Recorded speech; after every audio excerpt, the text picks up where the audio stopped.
Okay, hello everyone, and welcome to episode 84 of Shattered Earth, part 6 of the pyramid.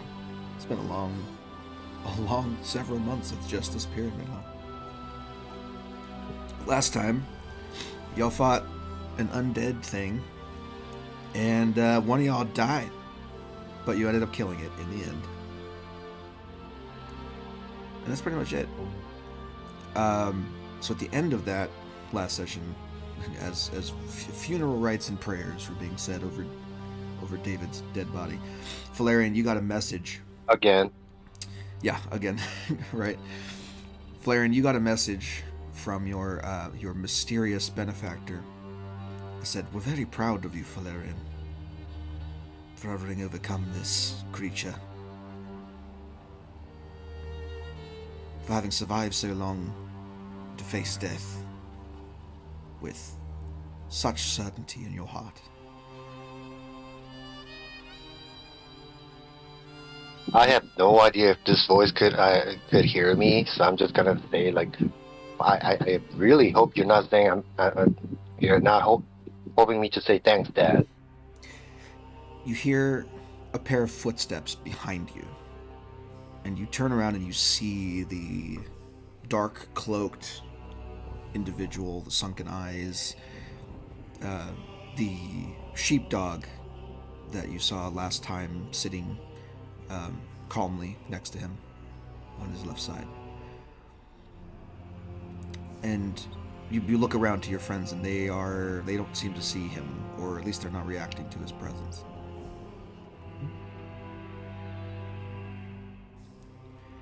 I cautiously go up to it and try to pet it. Sure. The sheepdog is panting there.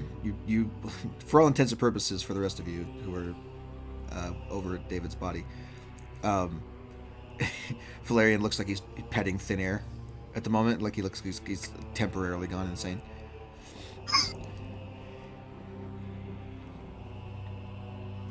The individual says, "Yeah, they can't see you, you know. So this is kind of a you and me thing. But I figured Let me have this." I straight up tell the dog, "Let me have this, all right?" I'm sure she appreciates it. Now, given your recent success and your recent failure, I figure it'd be alright for me to tip the scales a little bit. Could you? I'm not too fond of that word. The phrase, sorry, not the word phrase. Oh, no worries. It's tipping the scales in your favor, surely. In fact, I've got a little gift for you. Yes, I understand what you're saying, but there's always a price. Well, it requires food and shelter. Probably. Please tell me I get to keep the dog. Interact with it a little bit.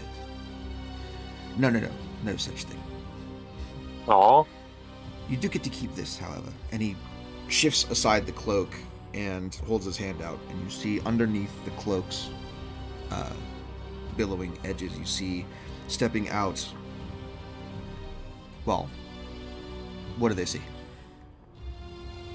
You see a 4'8" shadow Thai woman, very young looking, with like a red shirt and like 2 antlers, like coming out of her head, with 2 angel wings on her back.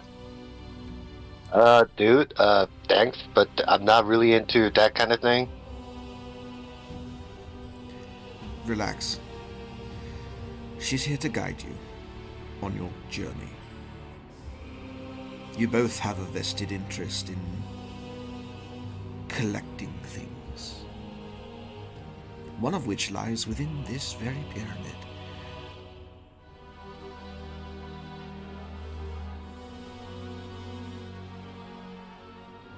Until we're done with this place.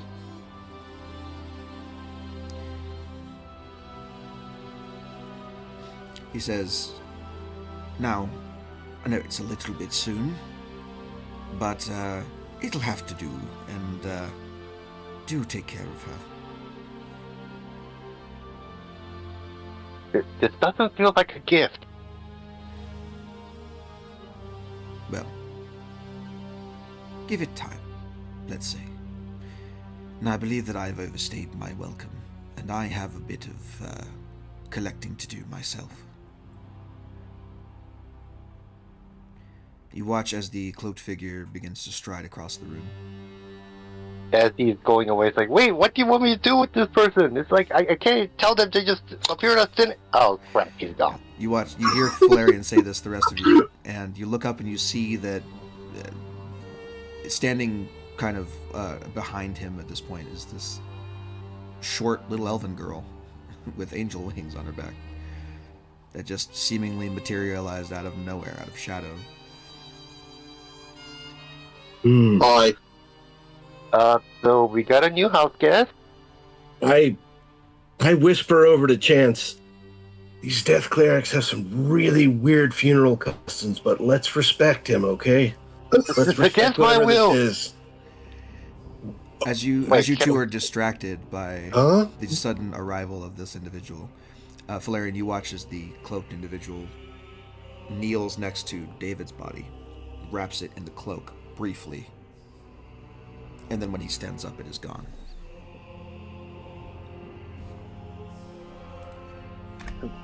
Wait, Well, that's weird. Hey,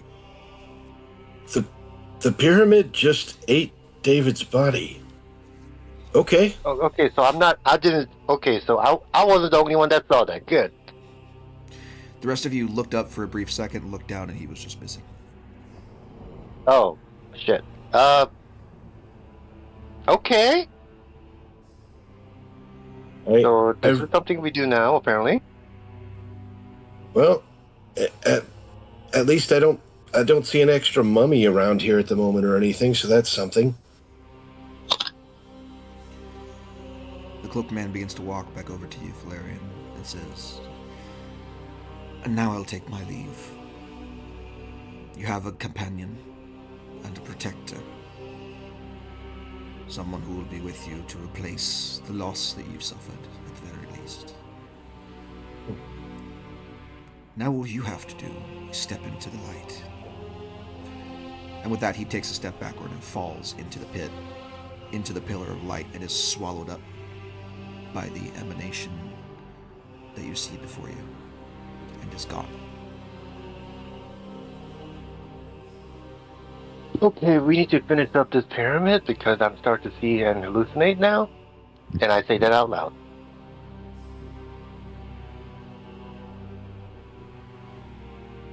I mean, this thing is not that bad. Also, the base is really colorful. Where is this place?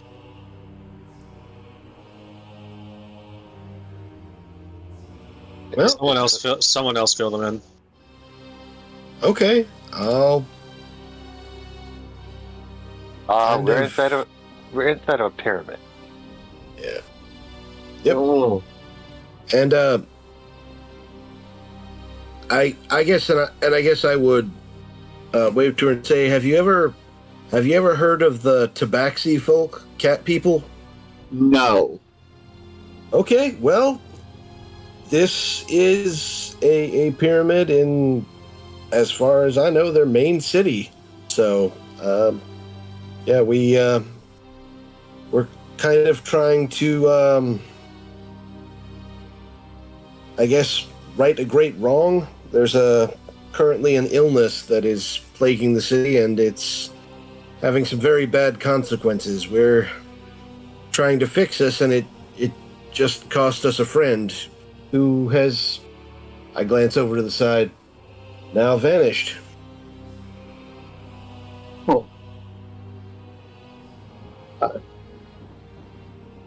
Traveling companion, maybe, Hey. Friend is a little bit too strong. I considered him a friend. Okay, stop. Never been to a city before, but sounds bad, so let's go fix it. Oh, cities are fabulous. All right. Well, there's certainly something off with the, I guess you might say, natural order of things here. So we're trying to, to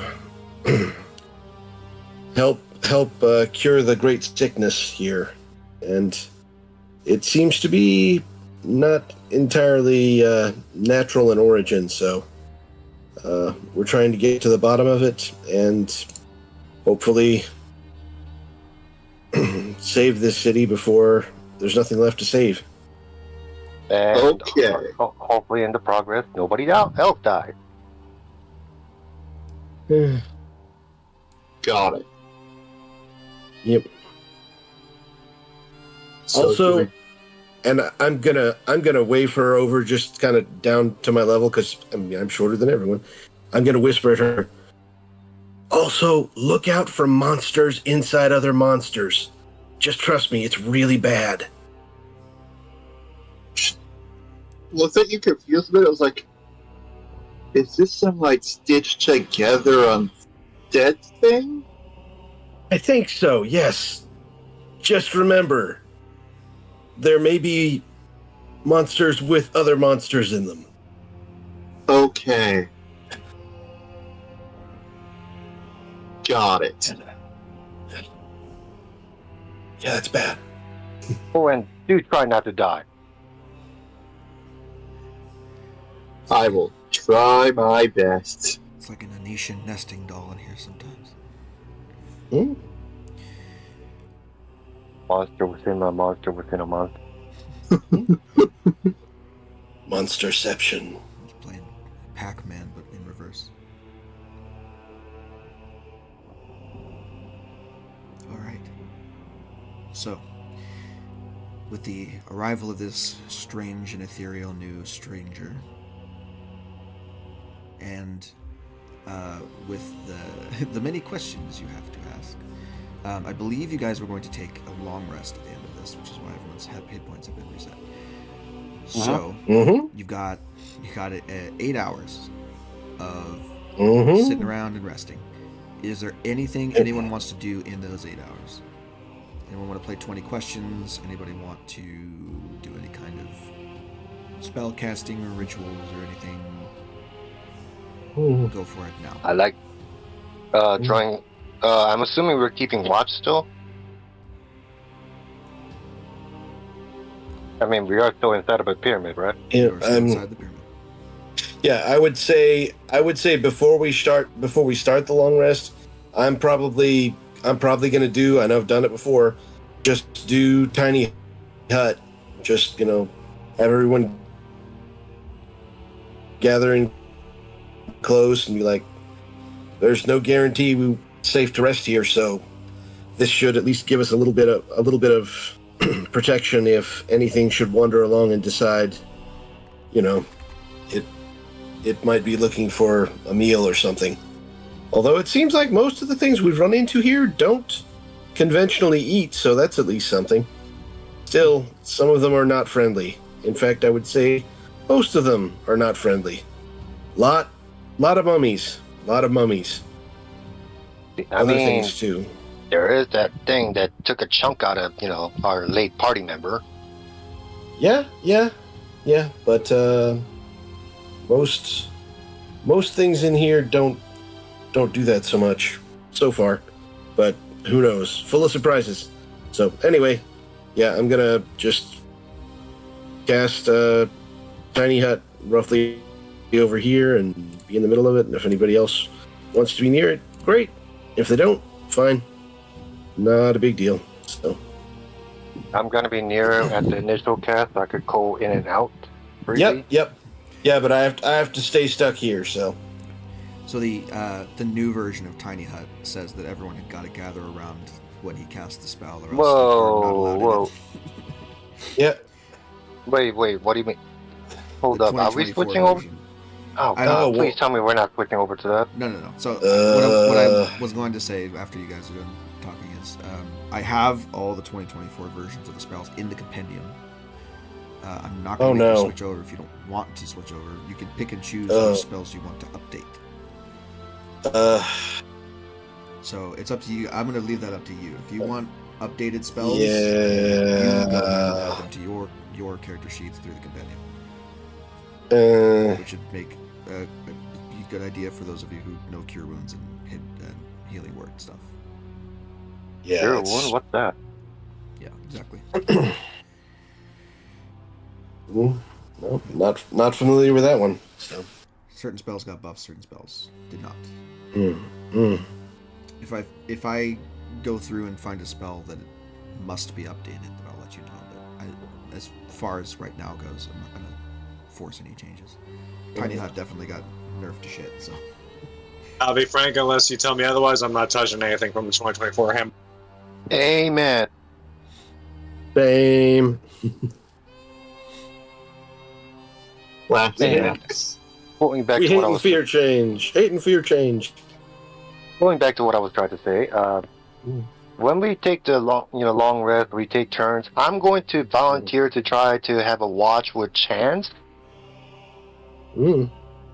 because I want to talk to him. Okay, well, I guess I'll just take first watch, and I guess if you all are wanting to do second, and I guess if we're okay with our new friend or Fuego taking third, great. But whatever works. I could take third. Okay. And if you don't mind, just because we're kind of trusting each other with our lives in this situation, what's your name?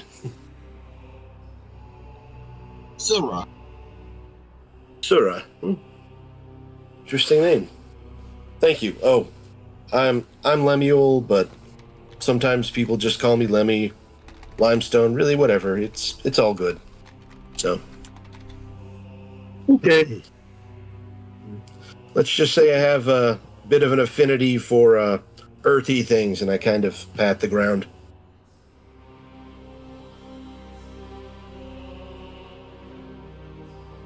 Long story. Okay. What the true names? All right. Well, I'm sure wherever you came from, you're tired, so I'll watch for a bit, and you all rest, and I'll just trade out in a couple hours.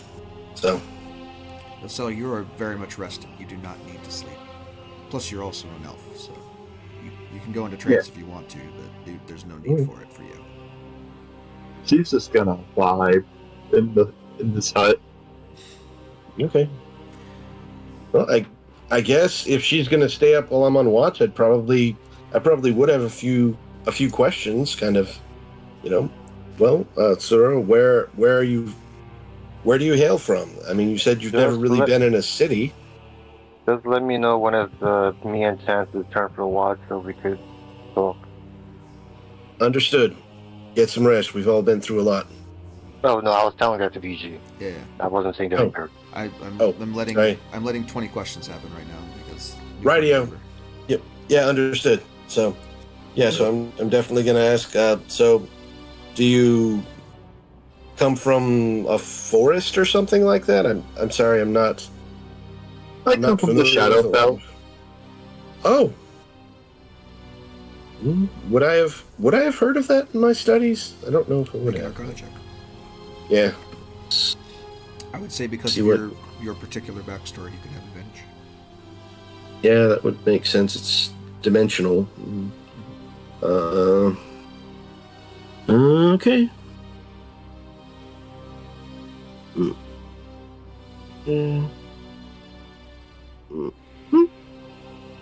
22. Sure. Yeah. So it would have come up in your studies, especially during your lectures that you would have paid attention to the most with Professor Barnabas.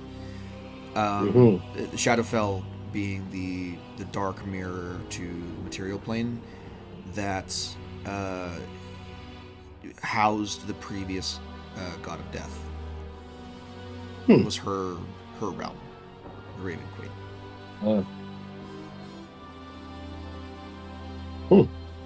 A lot of the transient souls that had died and moved on to an afterlife ended up in the Shadowfell first, and then were sent along by the Raven Queen to their correct afterlife after. A transition place, right? Yeah. Okay. Yeah, they either end up in her realm if she catches them, or they end up in the astral plane, at which point she grabs them from there and sends them on their way. Or she did before she disappeared. Well, then I guess that would probably, that would lead me to my next question. Just because we've occasionally encountered things that aren't, are you, sir, are you alive? I'm alive. Okay, sorry. I just we've been some unusual places and seen some very unusual things. So just thought I would ask. So when you were in the Shadowfell, what did you do when you were there? Try not to die. That's good. That does sound like a good plan from what little I know of the place. Yeah, no, it's not good. Okay. So I guess, well, not to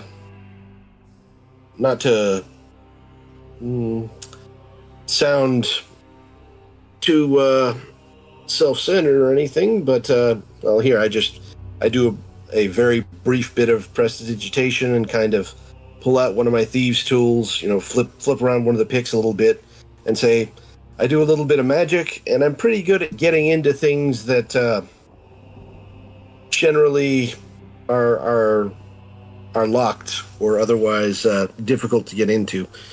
Are there any special skills that you developed when you were in the Shadowfell that helped you survive? I imagine you've got something that helped you not end up dead there.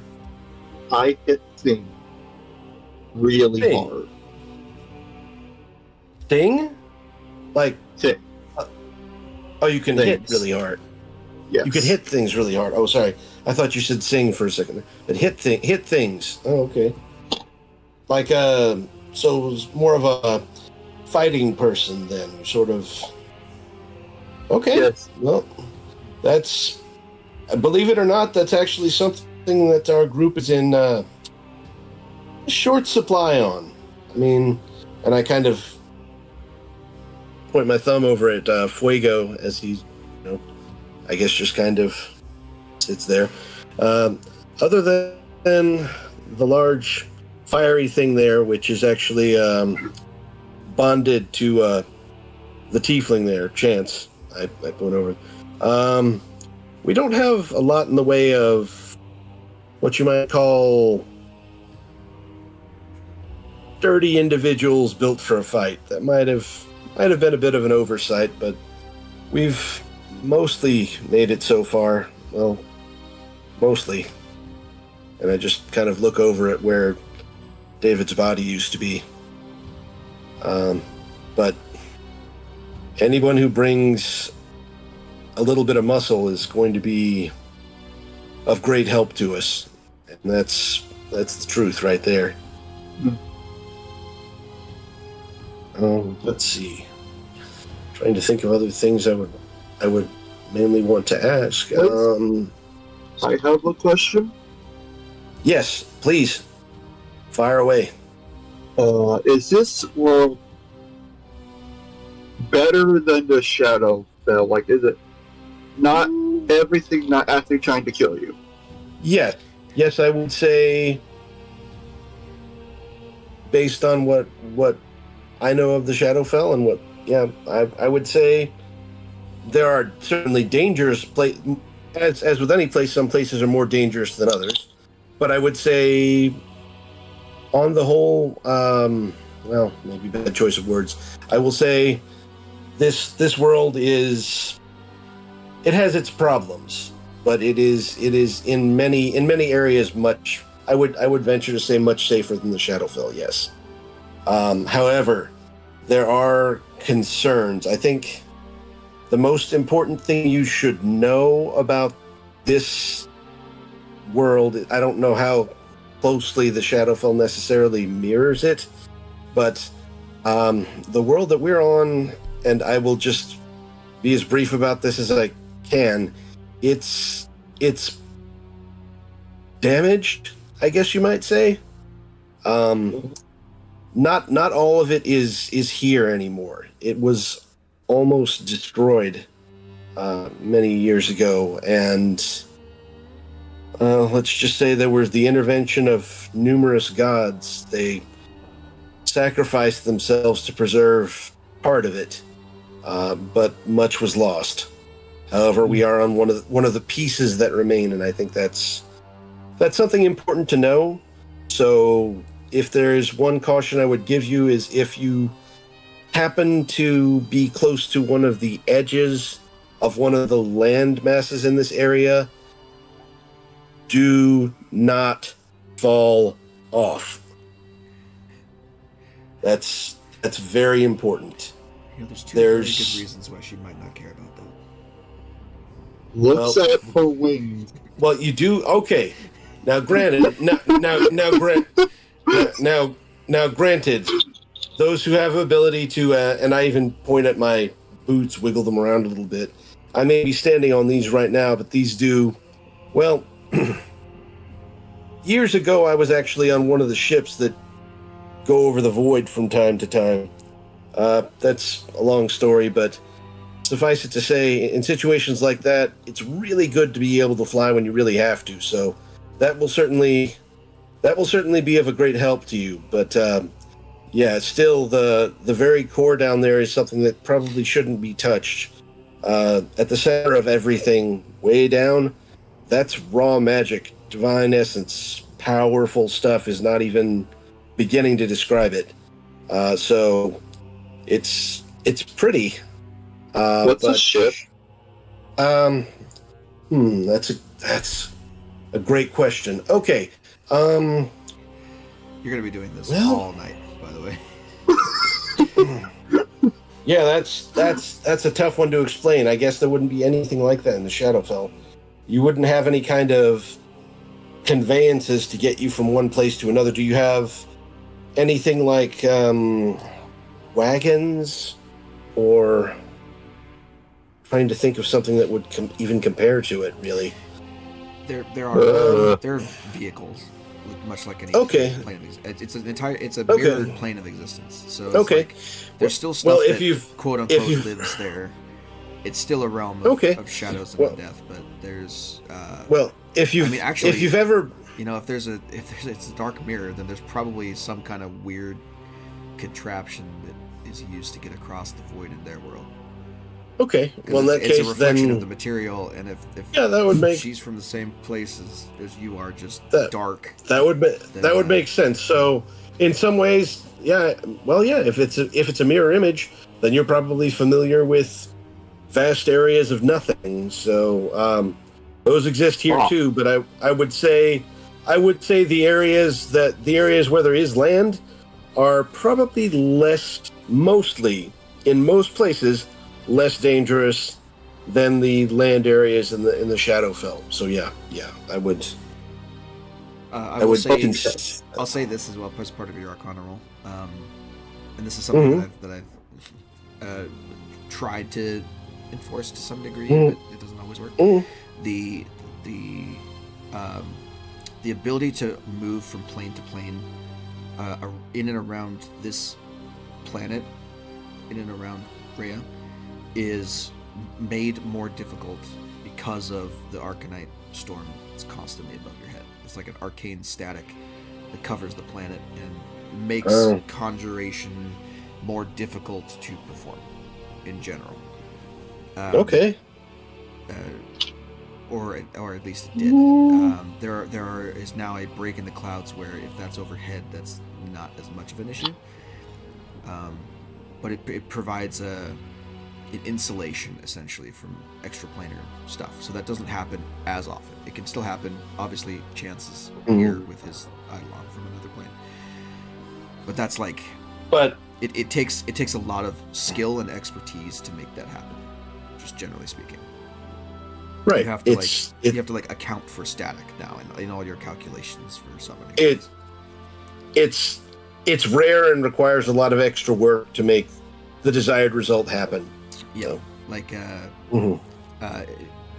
Mechanically, how that ends up working is, normal conjuration spells will go off, but it might be more expensive to do the higher powered ones. Mm-hmm. Like if you do plane shift, I think it requires some kind of attuned item from that plane. You probably need something that's more attuned than any other thing, and that can be hard to find, especially considering that not a lot of stuff comes from there anymore. So, and not a lot of people can travel to that place as well. A lot of your studies involving the planes and whatnot are theoretical. There's not a lot of people who have been to those planes. Professor Onik has claimed to have made it to some of those places, but even for him, as the professor of portalcraft and conjuration at that school, it was hard. Yep, It's not a journey you take lightly. I would probably convey something similar about the Sasura and basically say, well, it sounds like you didn't. Well, I've got news for you regarding the Shadowfell. If you really don't want to go back there, the good news is it would probably be very difficult to get back if you really wanted to, because there it is not easy to go from plane to plane once someone is on Rhea. So Okay. So, just saying, if there is anybody else you might be expecting from home or wanting to get here from there, that may be exceedingly difficult. I don't know if do you have anybody at home that you particularly, did you leave someone behind? It was someone you were on good terms with, bad terms? People they passed recently, so not really. I'm sorry to hear that. Yeah. Seems like everybody's having a lot of losses lately. Well, I guess I could fill her in a little bit on what I know about Valerian and Chance. I probably won't go too much into it, but kind of letting her know that Chance is a fairly rare individual and that he does seem to have some talent for summoning, and that's why Fuego over there is even able to be around here at all. He is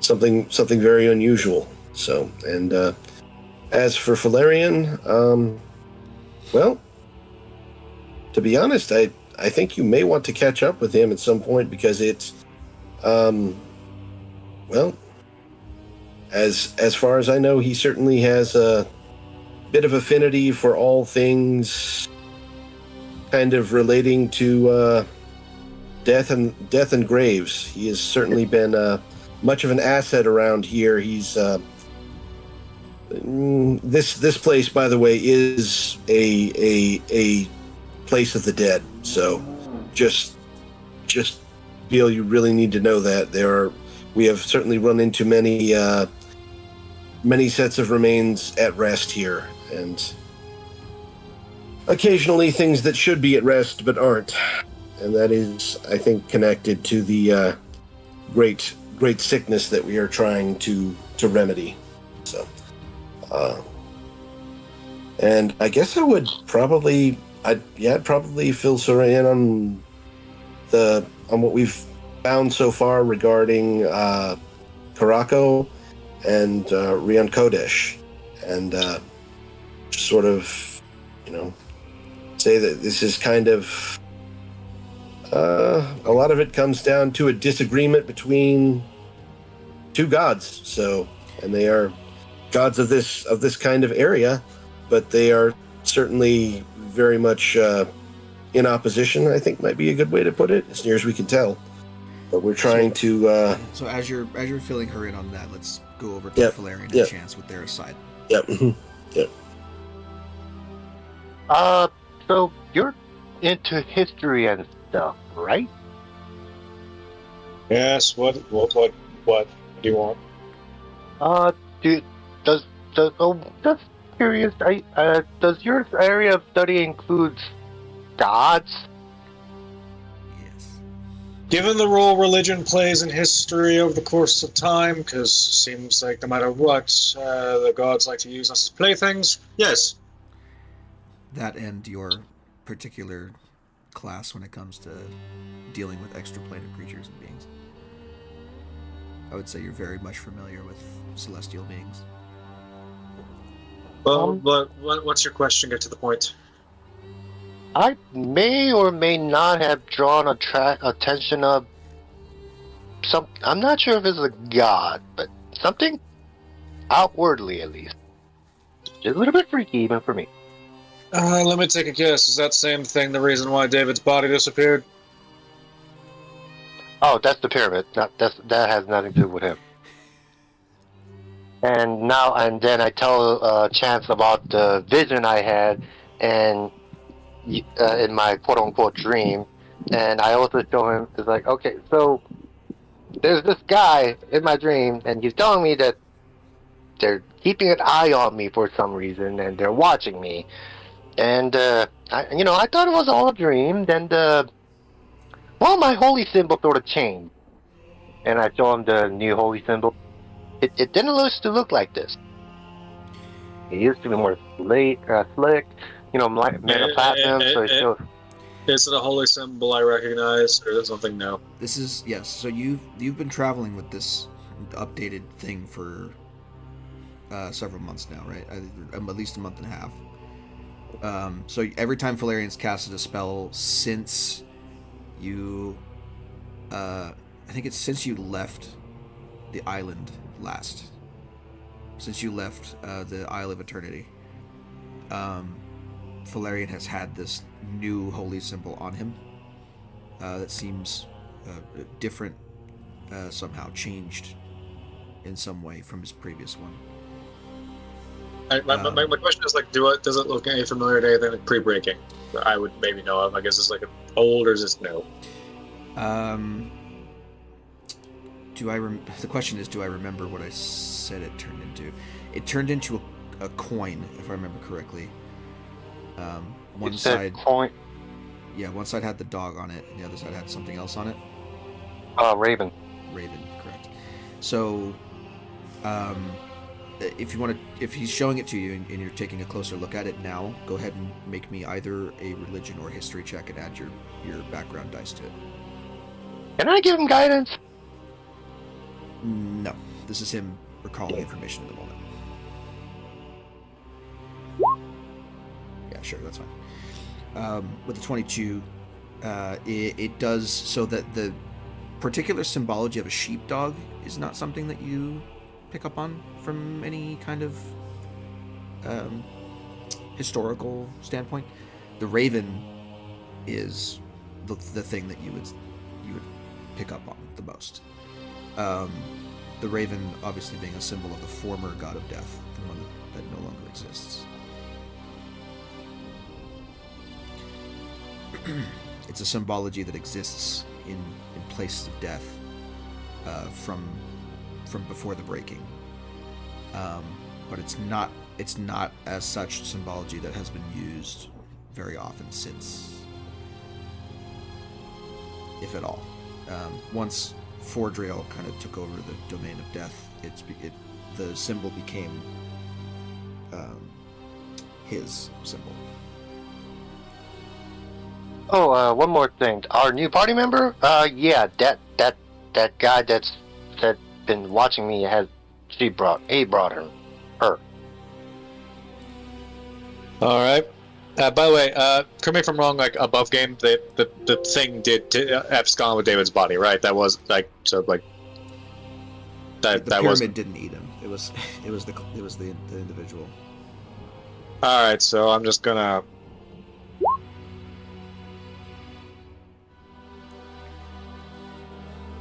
Inside check.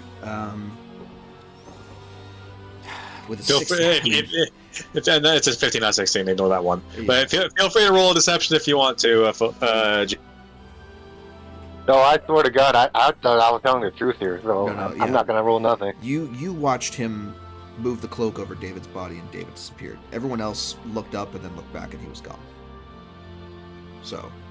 Okay, so earlier when Chance said, like, I'm going to assume that whoever was watching is the reason why David's body's gone, the answer would have to been them is... yes. I thought Valerian was And talking that- with you, but yeah, the answer And was that, no, in that case, I'd like to amend my answer. It's like, yeah, that was him. He's also the guy that brought our new party member to balance things.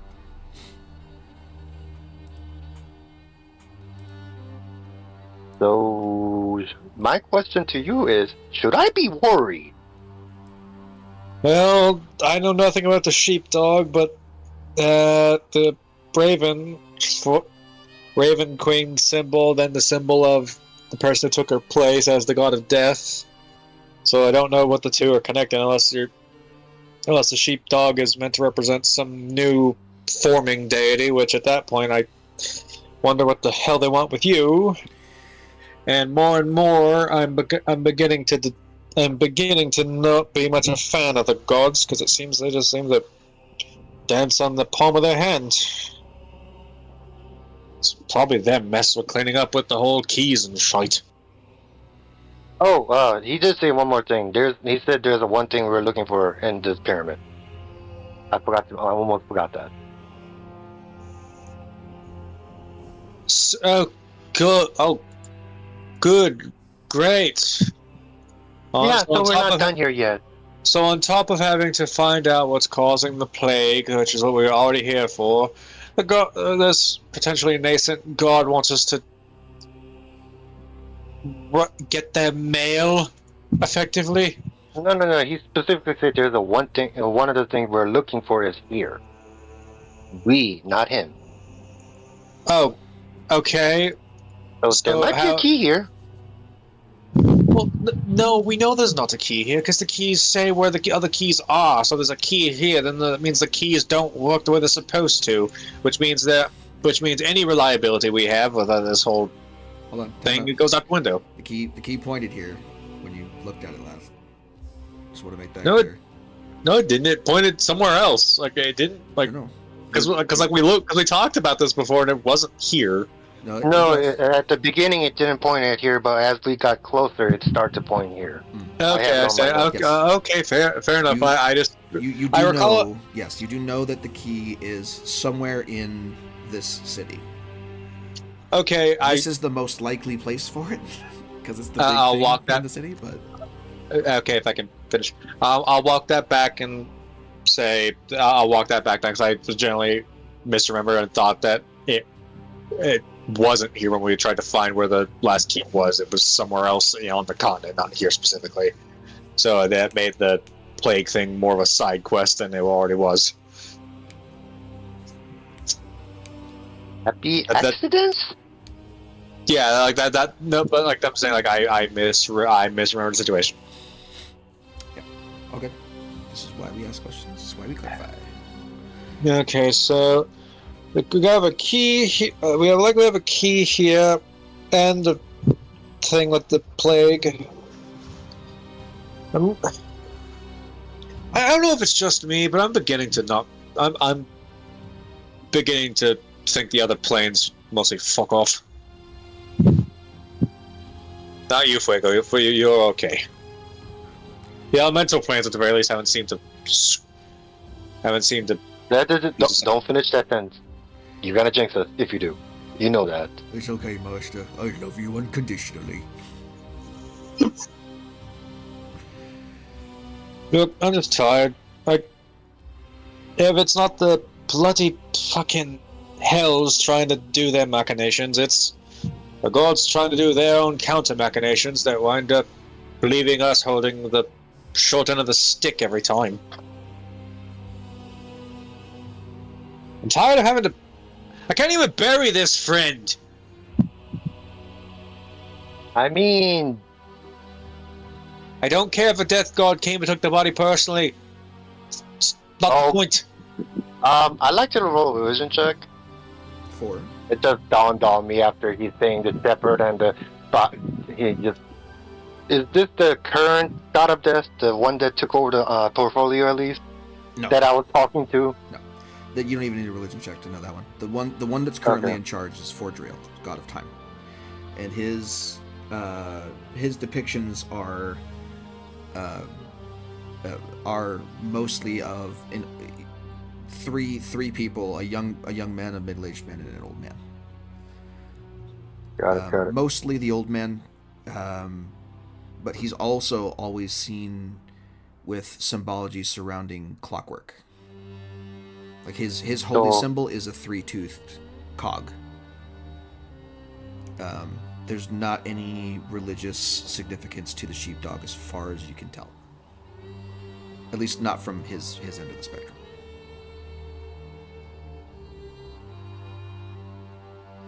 What I would allow you to do is roll an insight check.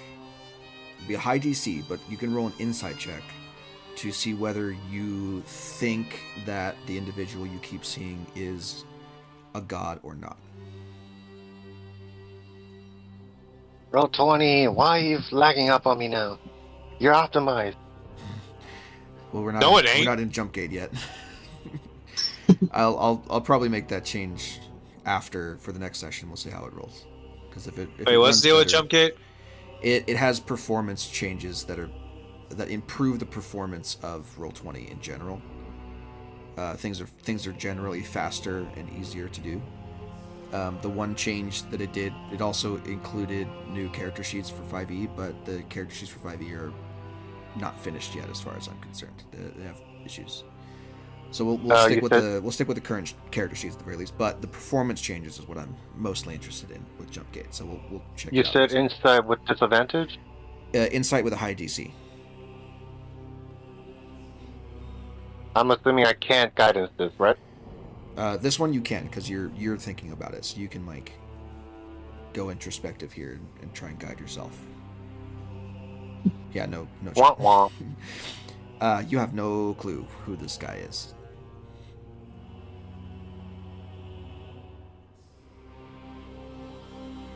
The only thing that you know is that he has a vested interest in you and other individuals who are as of yet unnamed. Okay, so, what the fuck? Okay, sorry, I hate to do this, but apparently my roommate just told me the owner of the house is here? Okay. Oh my god, I'll be back. You're all evicted. Don't say that. You know what? I probably shouldn't. I jinxed it last time. Yeah. And now I'm thinking of that one scene from Grandma's Boy. Thank you very much. So anyway. I'm sorry, was that expensive piece? Anyway. Okay, well, I guess... While he's things happening here. Mysterious things that go on in the background that only I know about. I don't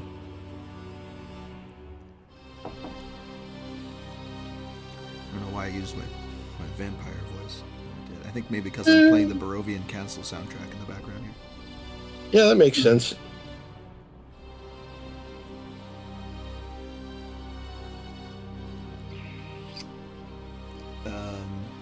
Is there any other, just while we wait, is there any other introspective roles anyone wants to make concerning stuff?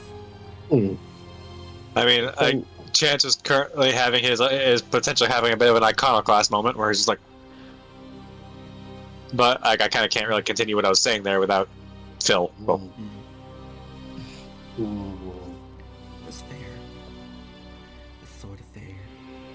I guess maybe while they're doing their stuff, I would probably be talking to Sarah about what we're up against as far as, you know, everything with the Oh, great! I've blanked on his name. The very bad fellow who seems to be in league with devils. Yes, him. Hadrigan. I have also. Yes, yes, him. So yeah, if you're familiar at all with devil folk or things like that, present company definitely excluded. I wave over in the direction of Chance. There are some hell creatures that are in league with Hadrigan and his men, and whatever's going on, it's definitely a really big game, and we're a very small part of it right now.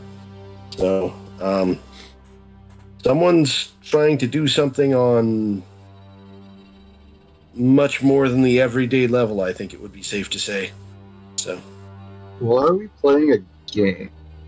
well, it's more like it's going on around us, and maybe that was the wrong word to use, because there's been much bloodshed and death already. Okay. So normal stuff. Got it. Oh, maybe not normal for around here so much, but if you're used to seeing that a lot where you're from, you probably won't be too shocked at what might be in store for us later if it's anything like the road that we've gone so far. I'll say that. So, Got it. so I guess could I also ask her if she has any? I mean, because it would be of interest to me certainly. Any kind of magical abilities, or is she just good at taking large, dangerous objects and hitting things hard with them, basically? I could teleport. Okay, that's certainly something.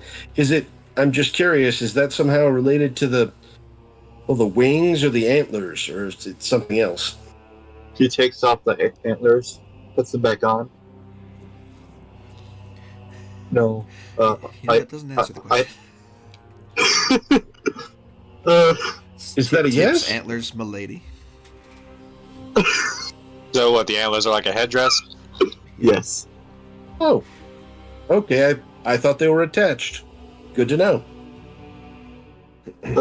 Well, you see, I was kind of like born with it. So, just sort of happened with that teleport, like, I don't know, like 30 feet that way. Points in a Okay. direction. So you mean the teleporting, not the antlers? Then I assume Yes. you found the antlers. Okay. Yes. Okay. That's very helpful to have. Actually, some of us can do similar things, although it's through the harnessing of various magical energies and careful, disciplined study. Pretty much all of us here have some kind of ability for the magic. Well, maybe not so much Fuego, but then I think it's safe to say in a lot of ways he kind of is magic. And again, the bond between him and Chance, that's a very close thing. Keep in mind that if you should ever choose to oppose one of them, you're opposing both of them. Not that that's really happened among the group as long as I've been here, but Don't worry, I probably will oppose him. Supposed to help Laren get stuff. Okay.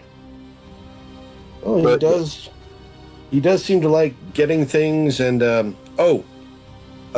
bit of warning about Valerian. I don't know where you come from, if you have people who use sort of more of the divine magics, kind of connected to the gods and such, but Valerian's affinity is, well, it's of an unusually dark kind, at least for those of us around here.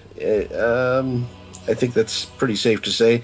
It may feel very much like home to you, but to sum it up, he is not really the best person to get any sort of healing from. He doesn't really do that. So, Okay. very much about the natural order of things, I guess. Kind of the progress from birth through life into death.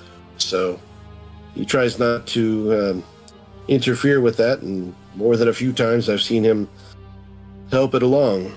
I am certainly glad that, at least as far as I can tell, he's on our side. And he's been quite the asset in the fight against Hadrigan and his allies, who are many and often difficult to find.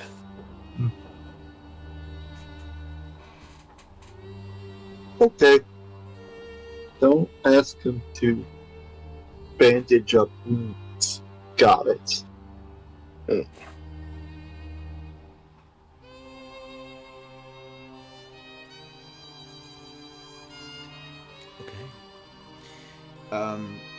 What Lemuel says about Valerian strikes a chord with you, Selra. A little bit. Individuals that can control and harness death magic are almost non-existent. There are only a few who can still do it, where you're from.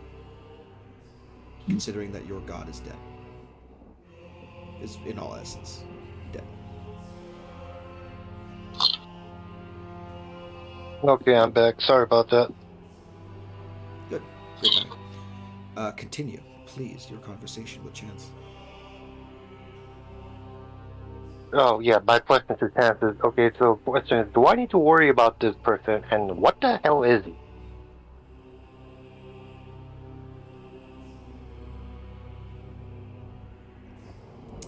That's a etymology question.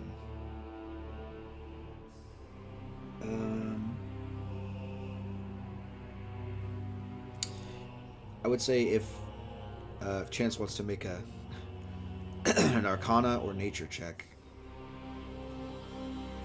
you're welcome to. Do I get my bonus to either of these?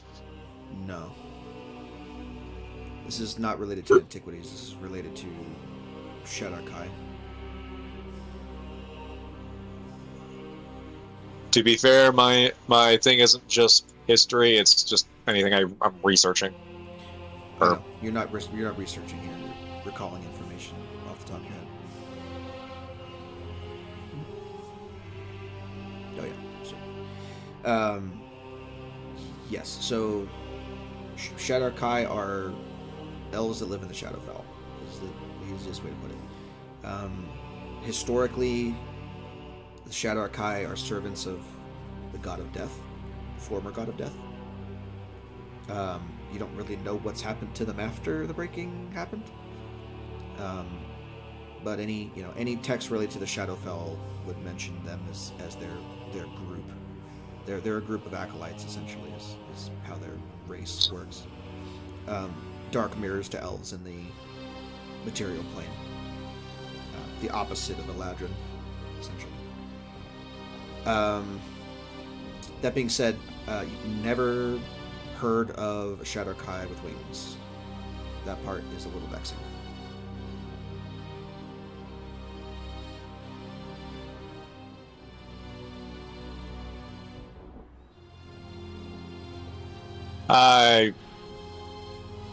I don't know. But you're the smart science. You're the smart, history guy.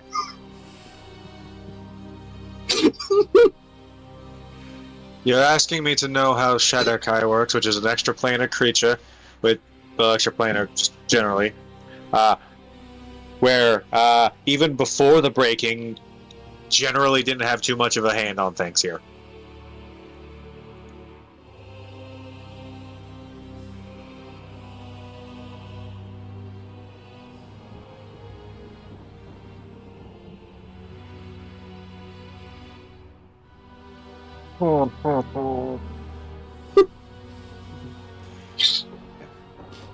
I can't. This isn't. I can't just pull information out of thin air. I had to have, read it, seen it. I can't do that if with nothing there. Unfortunately, there's not a lot of recent information about how Shadow Kai are doing.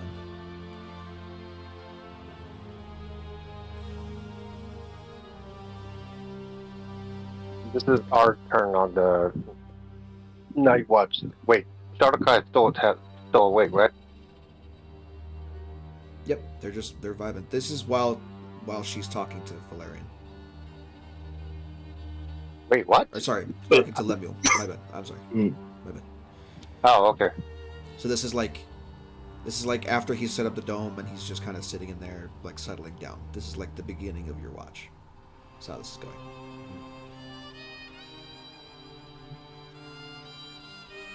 I'm gonna pull a dick move here and say, hey, you, come here. I don't want your boyfriend. What?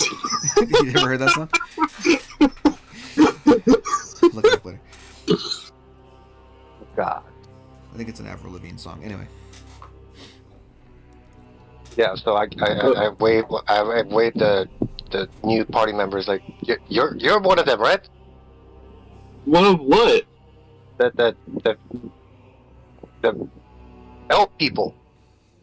He's asking about the Shadow Kai. Oh. Okay. She moves over.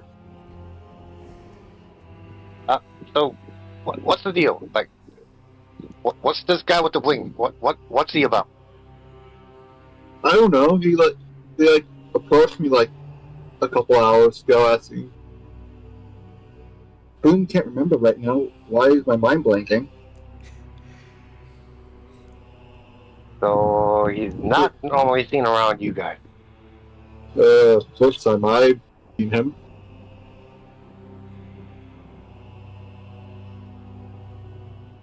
Said something about wanting to right a sinking ship. I don't know. I don't have the best memory. That was about it. He offered you a chance to. He offered you a chance to get away from danger, to get out of the dying world that you're in, and to help save it. And you accepted it. Now you're here. Yep. So that's what he told me.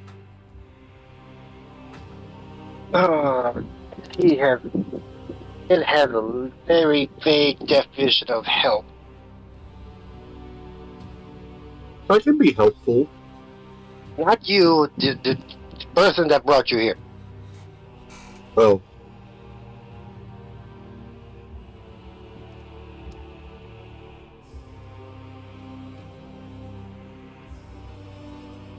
So it could talk to people in dreams, talk to them as if they're, even though they're, wait, they could transport people from other realms, give you stuff, even though you're asleep. Feel the need to point out, speaking to someone within dreams is not exactly unique to any one god. Basically, all of them can do that.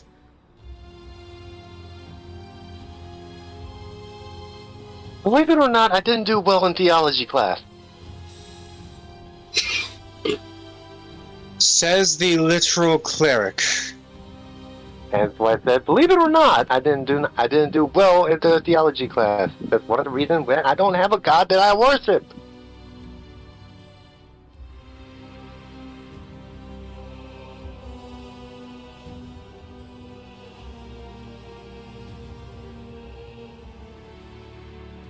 None of them really vibe with me, you know what I mean?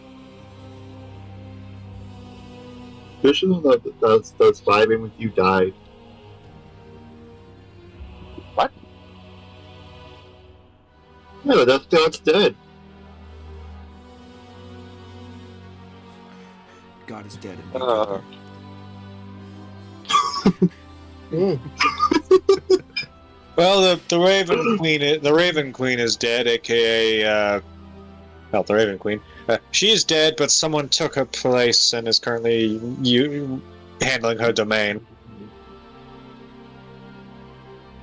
Oh.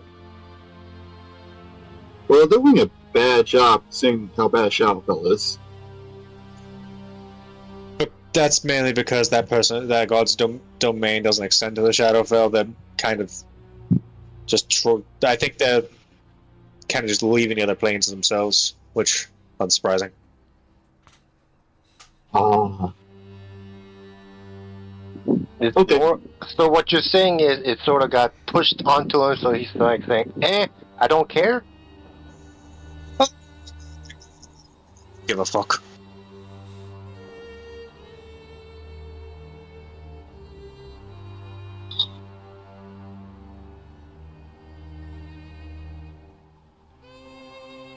Okay, this stuff, I know I started this conversation, but this is just too much for my head. You guys got to watch, right? I'm gonna go to sleep now. This is way too much for me. Yes, get some rest. Well, I'll keep watch till it's someone else's time. Cool. And I just turn it. I go back into the thingamajigabopper, the... Oh my god, why am I not remembering the spell name? Tiny hut. Thank you, Tiny Hut. Sure. Okay.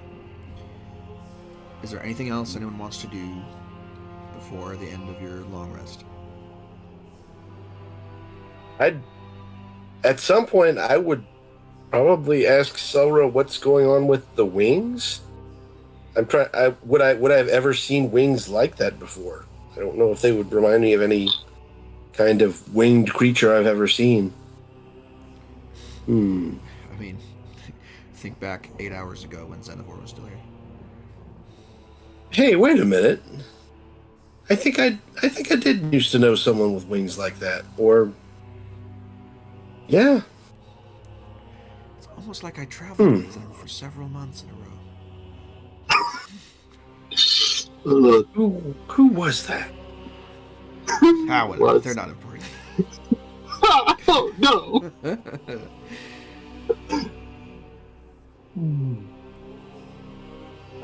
See, I would say I don't want to talk about that. Well, all right then.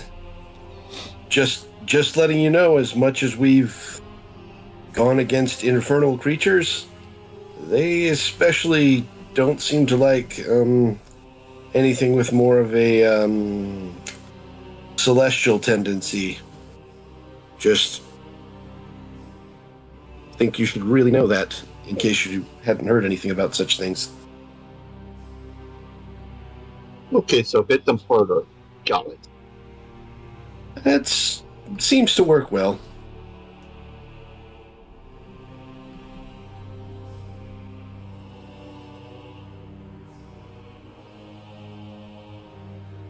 Yeah, I'll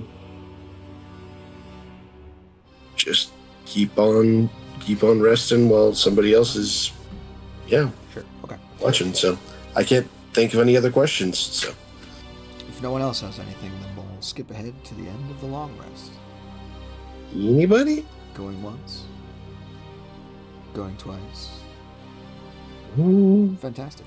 So, as the dome ends its course, and the rest of you awaken from your much-needed nap, the rest of the day is yours. And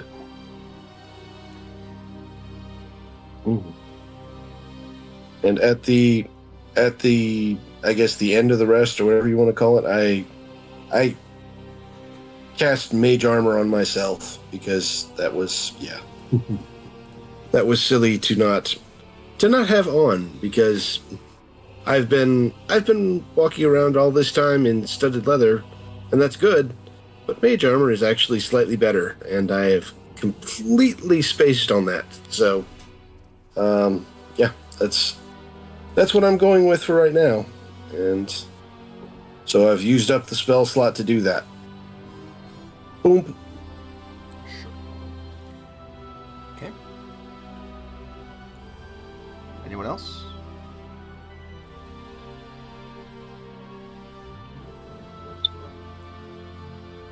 Two doesn't know. All right. Hmm? Well, you've got the rest of the chamber and a big-ass pillar of light in the center.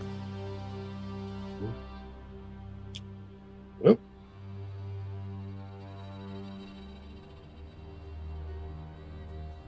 the pillar of light does seem like a very obvious way to go.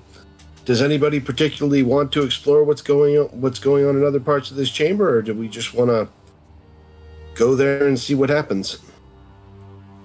Chance? Valerian? Selra? Yeah, sounds I good. think from the lights.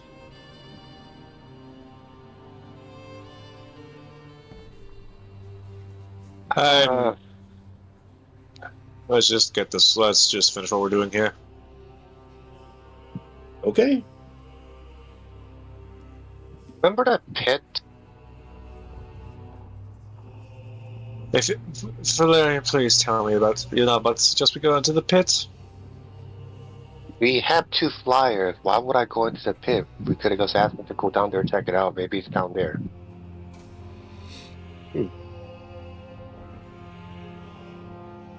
Right? That's the smart thing. All right, leaped off the edge. Sounds good. Selra, as you step off the edge and over the edge, the light of the pillar envelops you, and all of you watch as Selra disappears. Huh?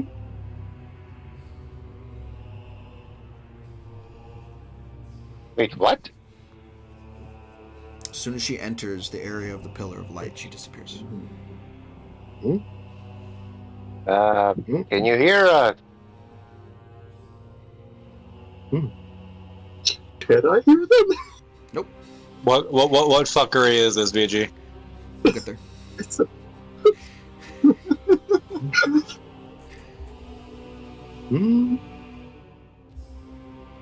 I guess Oh, I'm gonna regret this, aren't I?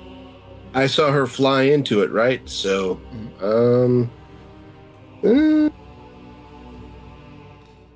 can I just step off the edge of the pit into the column of light?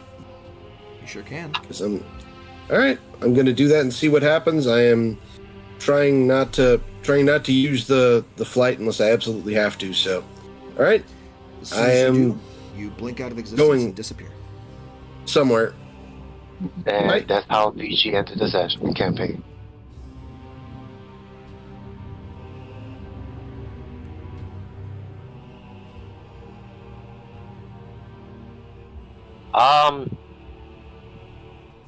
Okay, they don't seem to be coming back. Maybe this was a bad idea. I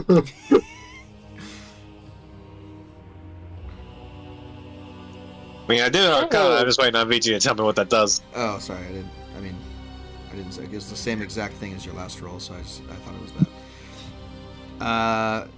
I mean, you don't know. Even the 26th is. You don't know what's going on here.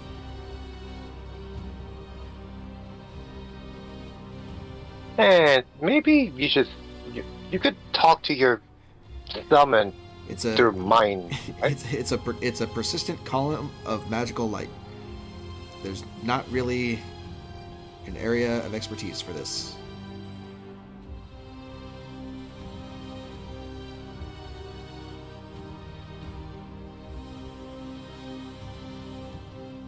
Well, I've already come close to dying once. Might as well.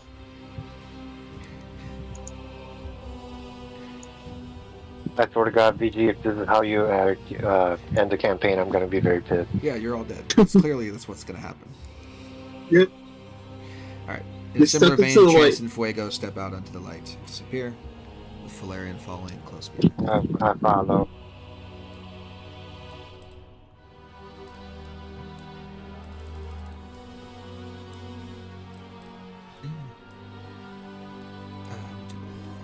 cards here. You.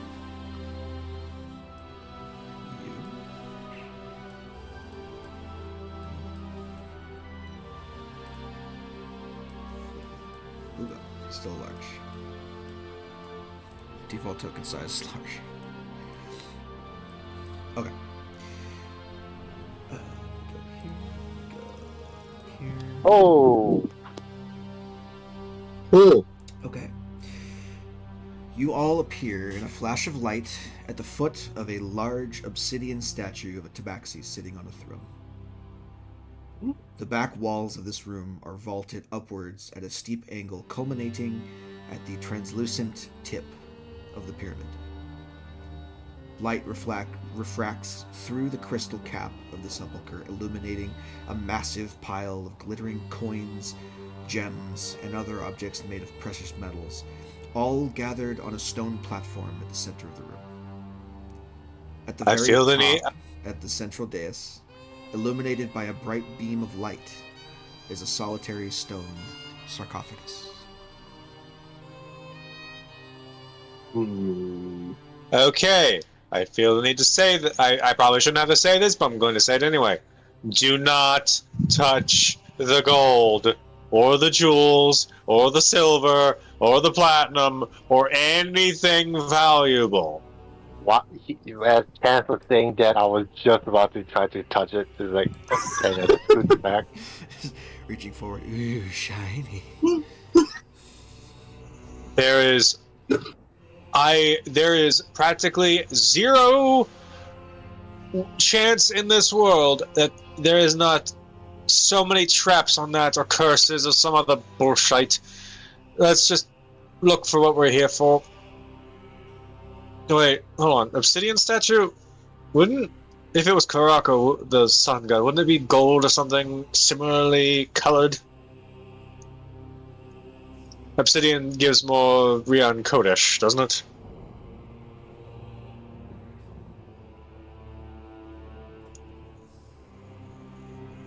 You're not wrong. Huh. Oh, for the love of the... Oh, for the love of... Yeah, okay. I don't know. I don't think you... I don't remember if you two were here for this, but oh, wait, no. Correct me from VG, were these... I forget. Was Lemmian... What was Limestone and Valerian in the party when we ran into Rian Kodesh that first time? No. Right. So, the first time we... Alright. So, the first time we ran into, Mr. Kodesh over there, he specifically asked us to get something of his from this city, and I swear, if he meant this giant fuck-off statue, the next time I see him, I'm hitting him in the face with a fireball. I mean,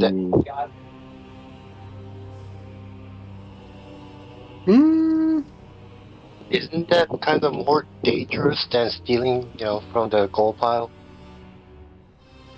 Well, Thing we do, I'm just pointing out what's... I'm just pointing out if that's what the god wanted. I'm even more annoyed than I was before. I guess, from where I am, do I see any other features of this room besides the obsidian statue we're next to and the sarcophagus in the center, and obviously the jewels, but is there any other notable feature besides that and the translucent roof? Make a perception check. Okay.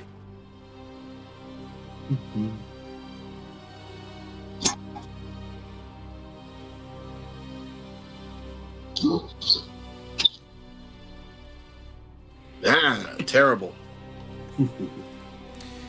I am in a room. Good to know.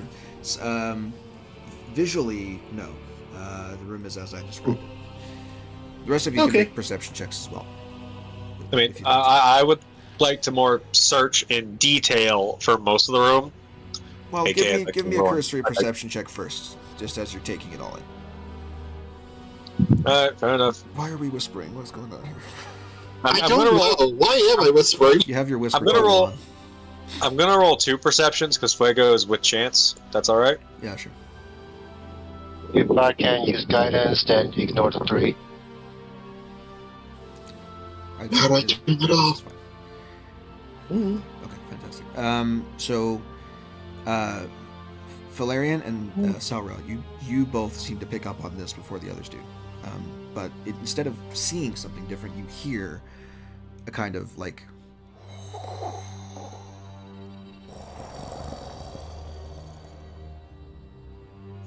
A kind of what? Rhythmic. You just completely cut up.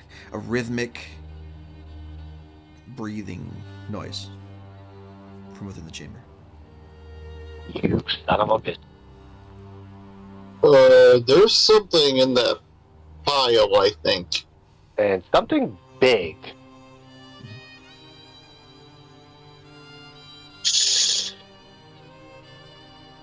Fucking course! Valerian rolled a 30. So, as you hear this noise, and you're looking around for the source of it, you notice, kind of among the pile of coins near where the stone dais is, you see some of the coins don't appear to be coins. What are they? Oh no. It's a little bit like scales. Oh yeah, we got a dragon! Wait, is it gold scale? Gold colored. I pointed out to Chance, like, is that what I think it is?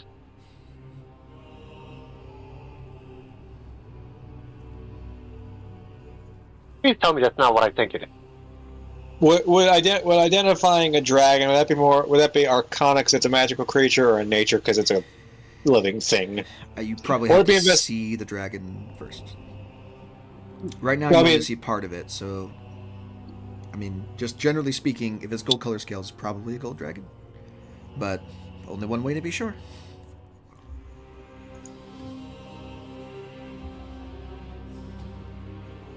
I mean, Anyone, okay, does anyone here speak Draconic? Nope. negative. You know the spell like tongues, don't you? Limestone? And languages or something like that? Actually, I do have tongues prepared. I thought it might be useful. If you'd be thank so God. kind as to, would you be so kind as to cast that on me? Okay. I spend a 3rd level spell slot and cast tongues on chance. Is tongues not a ritual? I thought it had a ritual tag. I don't think it is, no. It seems like it should, but pretty sure not. It might be comprehend languages, maybe. Yeah, but that's only for... And this allows you to actually speak the language instead of just kind of understanding it, so... It's also not a concentration spell. That's actually pretty good. Yep. Here's hoping we're not about to die horribly. You. Good luck, Chance. We believe it. I hide behind the pillar. Yeah, sure.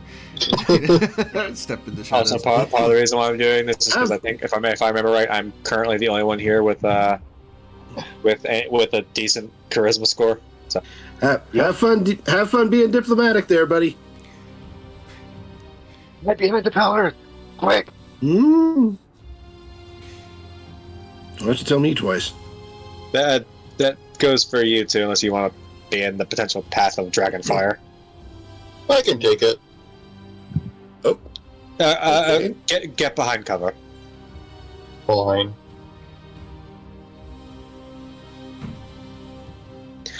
Chance will get to here.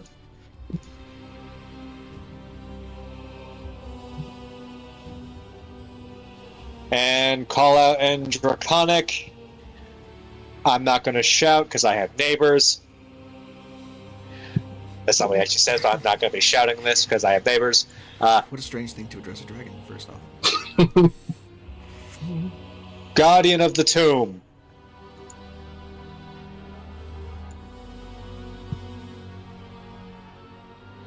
Like, I'm trying to address it directly. Oh, okay.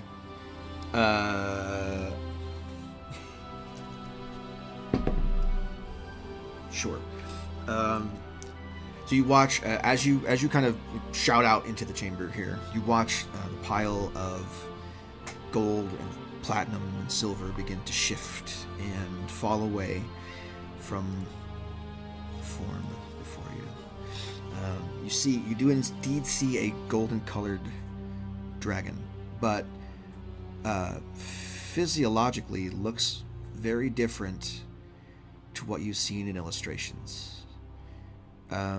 Its body is more long and serpent-like, and it doesn't have wings per se. Oh, it's a lindworm. Sort of, yes. And it kind of like rises up, and it's blinking. It has these shocking blue-colored eyes. And as it kind of rises to its full height, you can see the light from the top of the pyramid filtering through begin to glitter off of the scales and give it kind of this iridescent glow in and of itself. And it looks curiously over at you. And it looks curiously at the people peeking out from behind the pillars. And it says, "You're considerably less furry than those I've seen before." Yes, technically speaking, we're not supposed to be here, but it's either this or let the city die, so kind of needs must. He kind of chuckles at his The fact that you are here at all means that you are supposed to be here. I'm assuming you defeated the Guardian below, then. Which one? We've had to go through several things to get here. You're going to be a bit more specific. The one with all the creepy eyeballs. That one. Ah, yes, that one. Yeah, yes, we got past that one. Good. I hate that guy. He kind of begins to slither down the coins until he sits kind of at the foot of the pile. And says, "Well then, strange one. It is good that you are here. You have received Qaraako's blessing, and with it an audience with me. I am Solomir, guardian of this tomb, and the final resting place of the great god of the sun, Qaraako." Okay, correct me if above game VG, correct me if I'm wrong. Qaraako's like mortal body died and then he became a god, correct? Yep. Okay, so this isn't like an actual dead god situation, this is a situation of like the mortal body. Yep. This is where his remains are entombed. This chamber. Got it. Double checking just to make sure I remembered right. Yeah, he's still around. I'm not one for formalities, though I do appreciate the grandeur of all this. The city has been racked with a plague for the past few moons, and we'd like to. And as far as we're aware, the source of the plague is somewhere here. The plague, you say? The sickness that has befallen Qaraako's people. And these clerics can do nothing. Why are they not with you? Where is the Because Pharaoh? Okay, this is the part where college has got my brain turned to soup, so a lot of my game memory is kind of just fucking gone. Is there even a pharaoh? I thought there was just like a high priest and like there wasn't really a pharaoh. They're one and the same. There's a ruler of the city that is the pharaoh, but they're also the highest of high priests of Qaraako. Okay. I am not versed in this city's political sphere. All I know is that the pharaoh and their associates didn't want anyone going into the tomb, despite having some reason that this plague is coming from here. Someone else had different ideas and thus contacted us.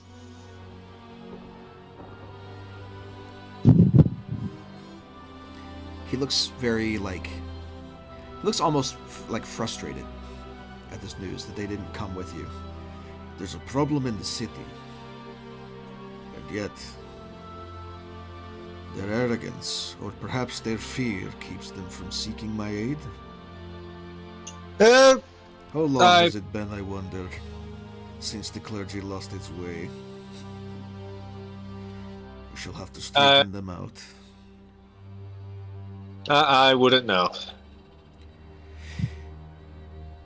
In case it's not rather obvious, we are not from around here. We're just travelers who happen to be at the right place at the right time. I can see as much. Those who have earned an audience with me in the past were Qaraako's people. You are something different. He kind of sniffs the air, looks at you. Devilkin, Shadowkin, Earthkin. Very interesting. Such a colorful display of aromas here.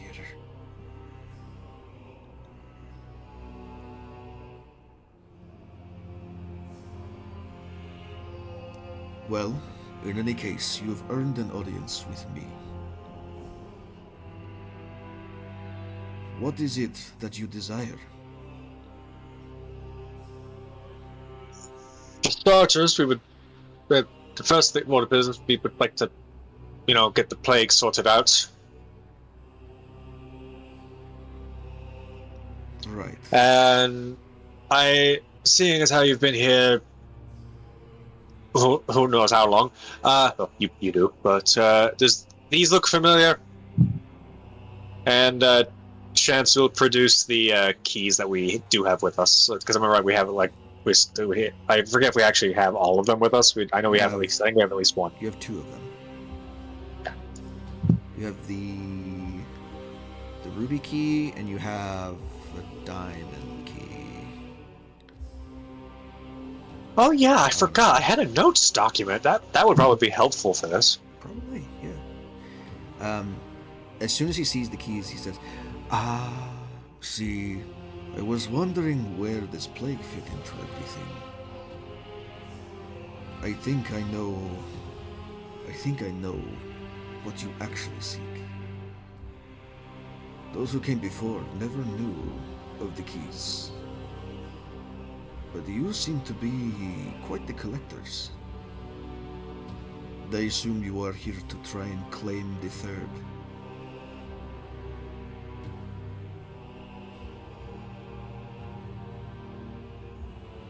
I don't kind of need them in order to stop a certain prison from opening, so... Perhaps opening the prison is something that you must do. But in any case, I can lead you to it. And now, what would you require in return? Nothing. I have been charged with guarding the secrets and the treasures of this tomb from those that would see it stolen or used in an inappropriate way. But the treasures I speak of are not the coin in this room. No, there are 3 treasures here that I am charged with keeping until ones who are worthy come to claim them. Your key is one of those treasures, but it is not here.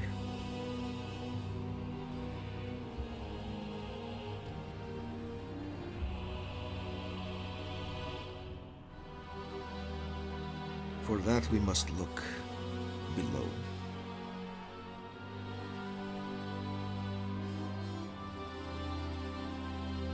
might make a guess. I would assume one of the other treasures is the one that a certain obsidian tabaxi has been trying to get his hands on for a long time.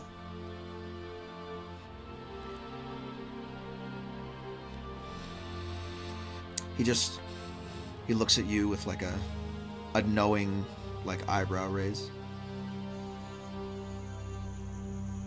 Look, the last time we ran into that one, it took a lot of our stuff. I would mainly just trying to sate my own curiosity at this point. You needn't worry. If you were servants of the fallen god, you would not have made it this far.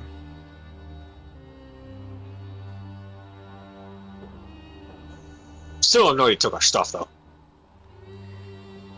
Yes, he does that.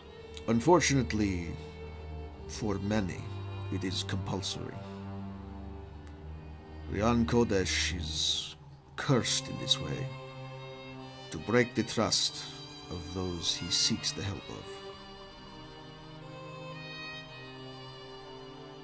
It is a protective measure to prevent him from retrieving his power until true kindness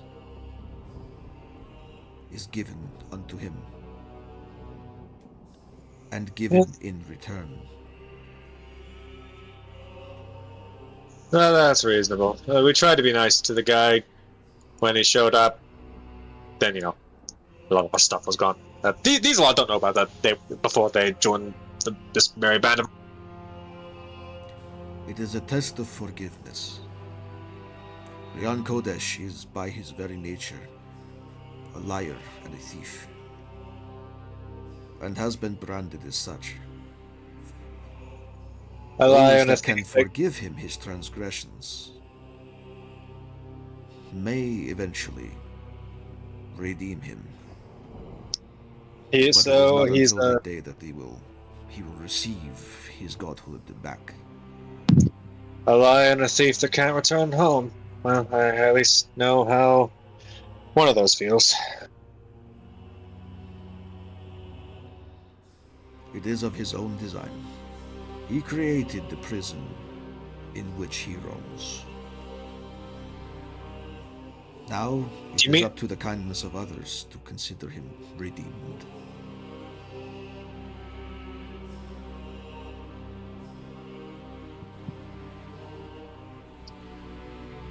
And let me just ask one more question.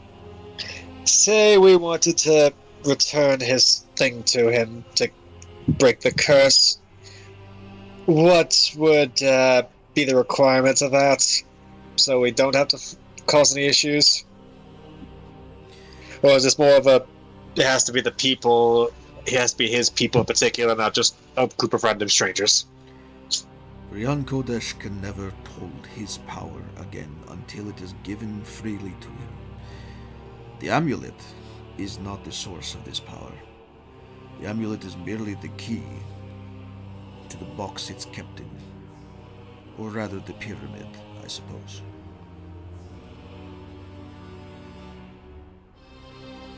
His own tomb lies opposite this one.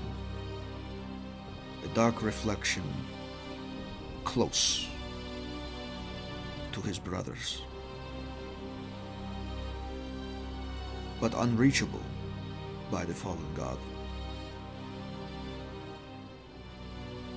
Only people who are willing and able to claim the item which he seeks and take it through his mausoleum to the very end can release him from his cage and absolve him of any crime he has committed. And how would one find the entrance? That, I'm afraid, is a treasure I cannot give. How can it be earned, then? he kind of leans down, his neck snakes over, so it's only like very close to yours. You can feel the hot breath of this dragon as it stares you down and says, "Trial by combat." Now, I assume this wouldn't be to the death, because I'd rather not die, and I assume you'd rather wouldn't either. It would be to the death. My death, particularly. The treasure I hold, the item that Rian Kodesh seeks, can only be yours once I am slain. So, for those that wish to release the liar god, the beginning of their road is defeating me, claiming it from my cold, dead, scaly claws.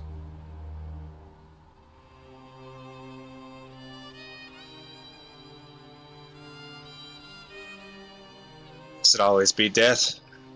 Not just into submission or to the near death? It's always death. I do not claim to know the motivations of Qaraako.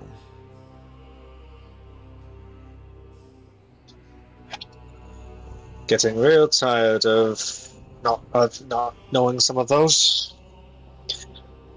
A matter for later. Let's plague first. People are dying. As much as I don't like cages, he won't die if he's in it for very much longer. Or do you not know how to deal with the plague or the key or any of that? You see Solomir kind of stands up once again from leaning down to talk with you, and you watch as a golden light from within his body kind of shines from beneath the scales, and you watch his eyes turn a solid shade of gold for a brief second. And he says, "It is as I feared. Her wards are breaking. The protections are failing us now. It is amazing they have lasted this long, I suppose. I sense something else here as well." He looks pointedly at Valerian and at Salra. "You, the both of you, are touched by the divine, are you not? But I have no idea what he's guess. saying because he's speaking Draconic still, is it not? he addresses you in Celestial. Oh, it's like... I mean... I want... Yes? Wait, am I supposed to be hidden? Yeah. I smell something different about you, though. Unfamiliar. And yet, there is comfort in it. Curious. Very curious.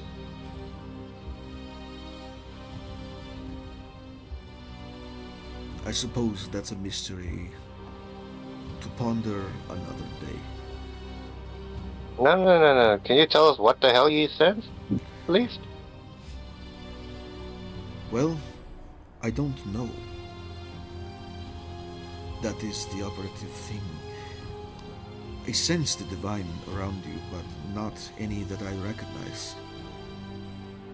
You smell of earth. You smell of rot. But it is not unpleasant. It is ordained.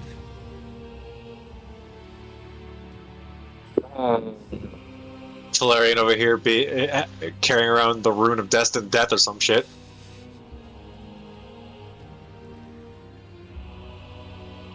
Yeah, no, I'm not gonna go wave that thing around. Right. Just out of curiosity, what is that in the center that you're guarding? That statue. Obviously, there's some significance in it. You don't know. After all the time you spent here? I have a good guess, but I don't like to guess because every time I guess so far has been false. Here in this chamber lies the final resting place of Qaraako, or at least his mortal form. Entombed within one of his closest confidants. Given purpose. One which you may lay claim to, should you wish. Though I sense your destiny is slightly different than what may be required. Perhaps another of your party is willing or able.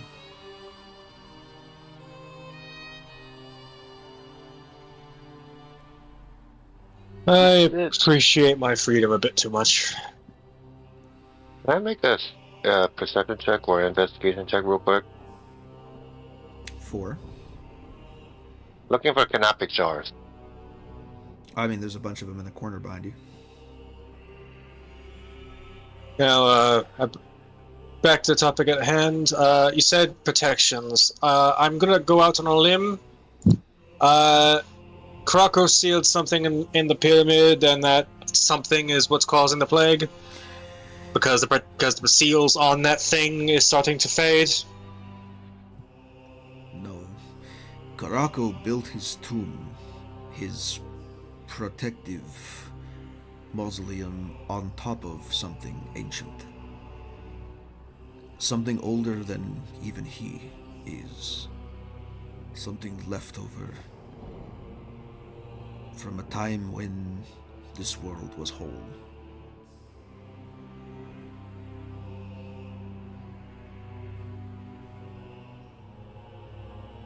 It is that protection that is fading.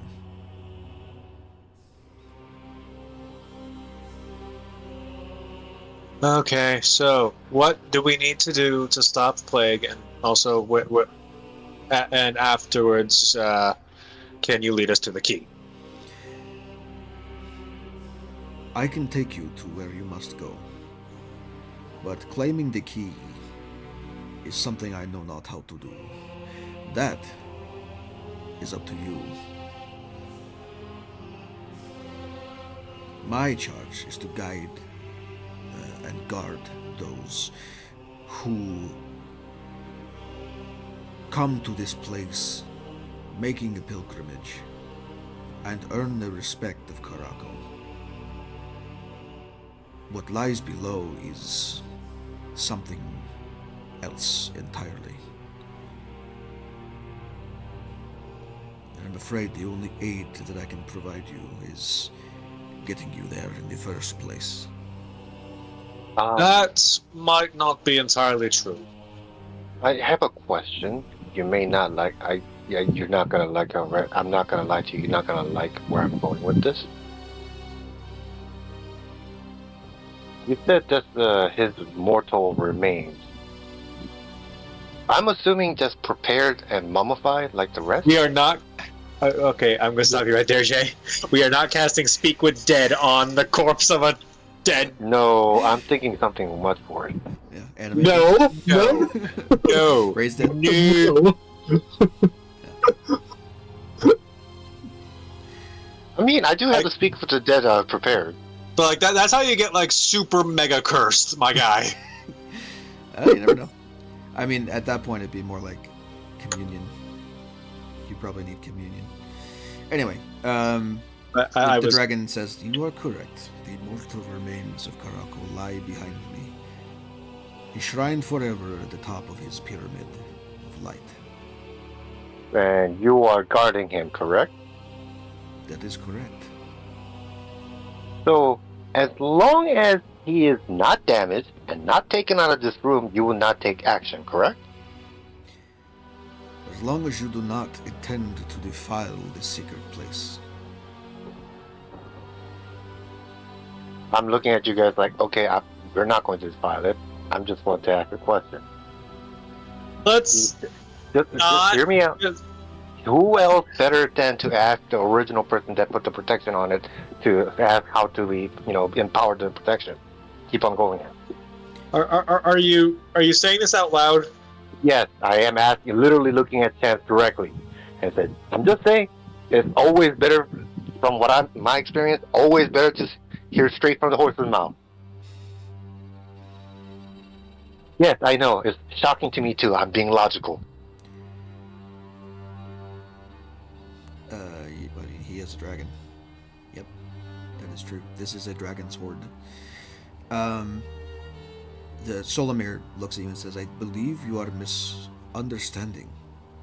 Qaraako did not place the protections that are failing. Those protections existed long before he was ever born into this world. They were placed by another. You would have to ask her, though I know not where she is." Okay, because it was pre-breaking. Let's see, pre-breaking, meaning it had to have been wherever this was. Let me just check my documents. Egyptian gods, so... Pre-breaking, Guardians of the Keys. One of the talking Faerun or Greyhawk? Oh god, we are not getting there. No. The Eternal Orders, the Paladins. Let me just check my notes. I actually have notes here.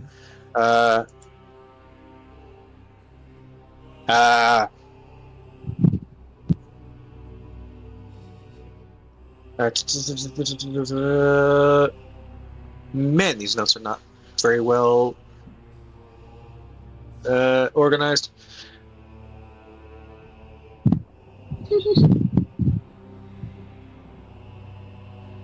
One of the wardens, perhaps? Perhaps.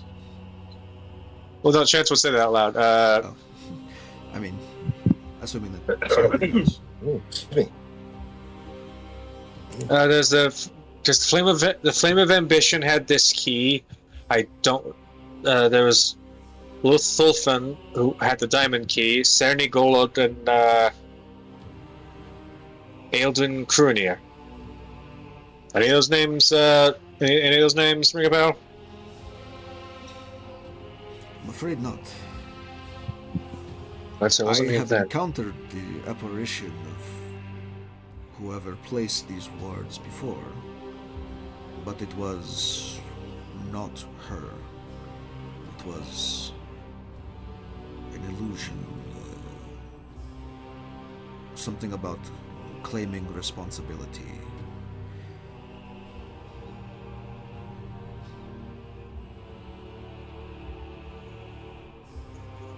I feel like I should know, but I'm over here just like brain. I'm deliberately being vague because we're gonna get there. He is not familiar with much beyond what exists in this tomb and what he's been charged with, is what you're getting.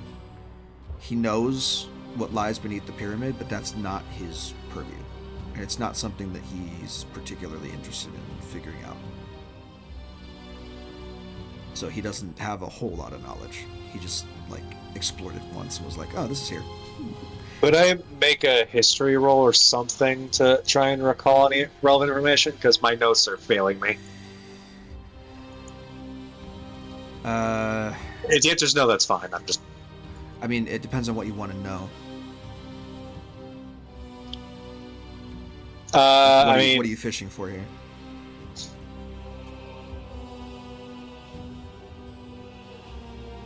Either some event that would need magical protections to stop, maybe a name of who, a name of the event that would need that, something, anything relating to this scenario,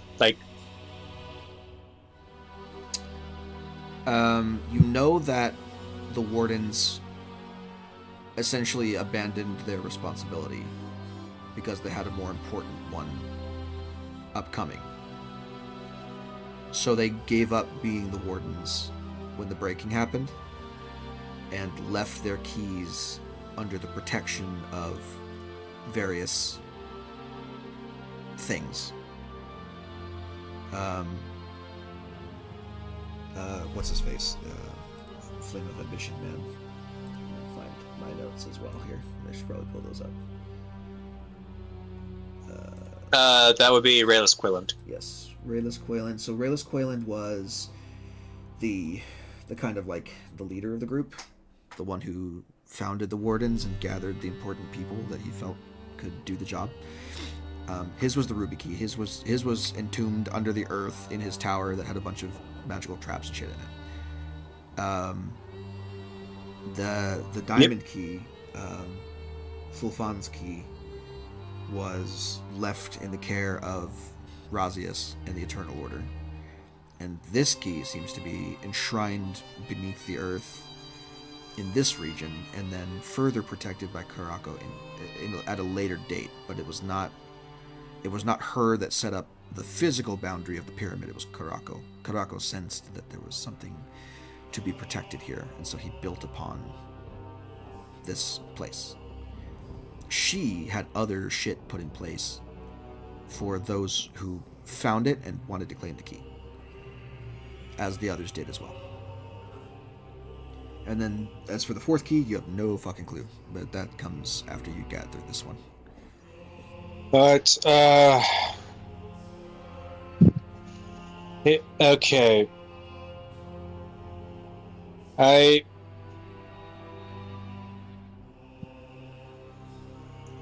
I'm beginning to run out of ideas.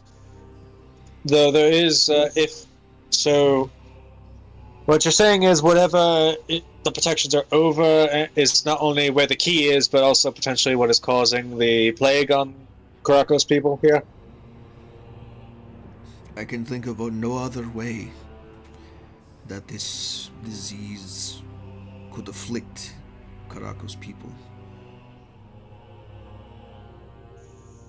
Now, above, again, to remind me, the Tabaxi lady that had us here, that sent us here, what was her, like, capacity in the city before all this happened? You don't know?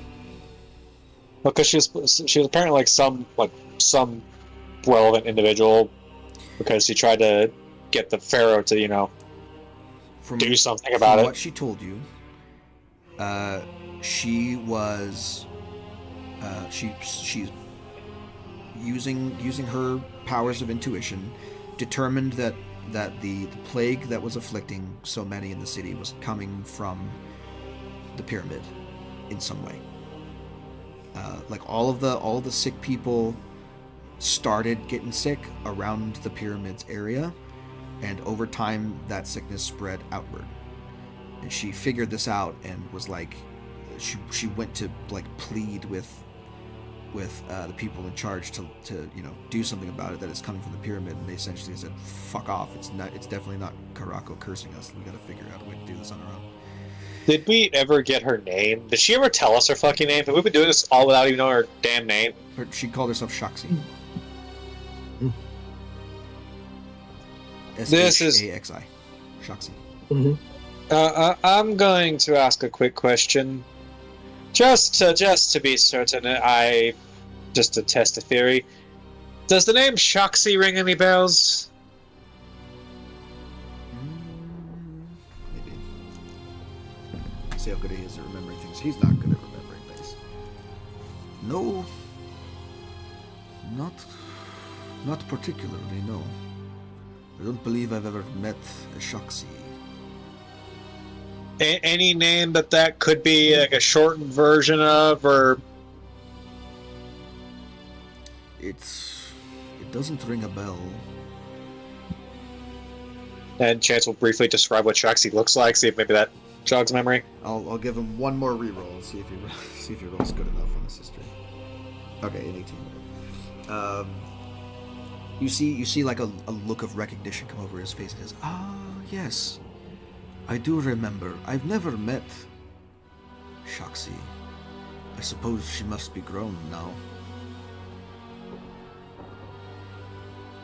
I've heard her mother tell me many things about her in our conversations in the past, but it's been quite some time since I've seen either."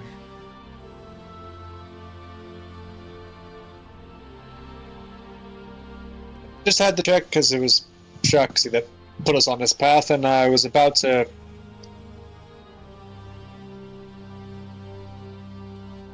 I was going to potentially suspect there was something else going on here. He looks kind of like surprised at that. He says, "Shaxi sent you here, knowing what that would mean. That's... Well, things must really be dire on the outside for her to risk heresy as these." Well, I mean, she tried getting the Pharaoh and the Pharaoh's, I guess, advisors to look into the pyramid, and they dismissed her concerns out of immediately. So, when you have no other options, The Pharaoh and her clergy are ruled by fear, it seems. Much has changed since I've been awake last, and much needs correcting. But that is not your concern. What you are concerned with is claiming that which you came here for. honestly, the main reason we were here was for the plague. So if we get the key as well, this is kind of just a bonus. To that end, you have earned a boon from me by the grace of Qaraako, if it is within my power to give. I shall. Well, there's seeing as how you are a dragon, this could potentially help out, and chance will take out the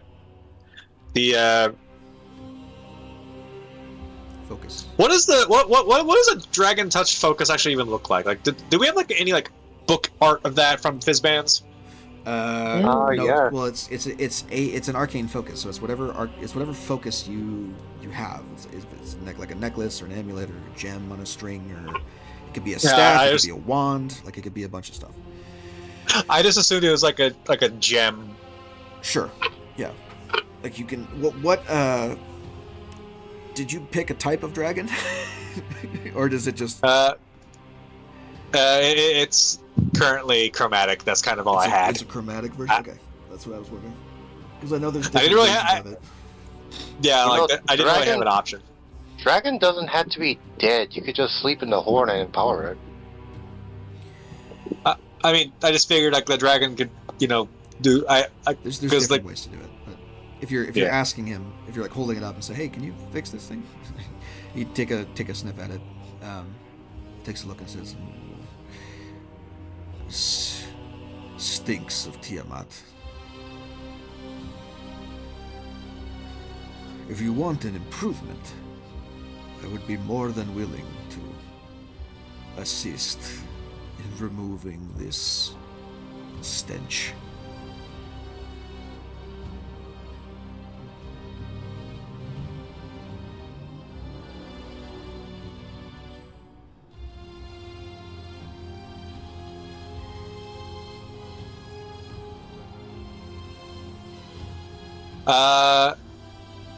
I have a question. If a magic item gives you a spell with a gold cost, do you still have to pay the gold cost if the spell comes from a magic item? It depends on what the magic item says. Does it say you can cast it without material components? Let's see. The Awakened Focus has the Slumbering and Stirring properties, and while you're holding Awakened Focus, you can use it to cast certain spells. Once the item is used to cast a given spell, it can't be used to cast its spell again until the next dawn. I assume that's meant to mean that like you don't pay the gold cost for Yeah, I would it, but you assume can only do it once. Let me look it up real quick. So you think that it would be mentioned, but maybe it's not. Look, I've played a whole lot of Lancer recently. I am extremely used to descriptions like because Lancer doesn't have a fucking copy editor. I swear to God, if they do, they need to fire that person. To cast certain spells as I was using spells from Family Dragon. Choose new spell in this chapter. I mean, do any of these require gold cost shit? Because I'm assuming if he does upgrade it, it'll be the metallic version, which gives Fizzban's Platinum Shield and Legend lore. Both of those have a gold cost on them.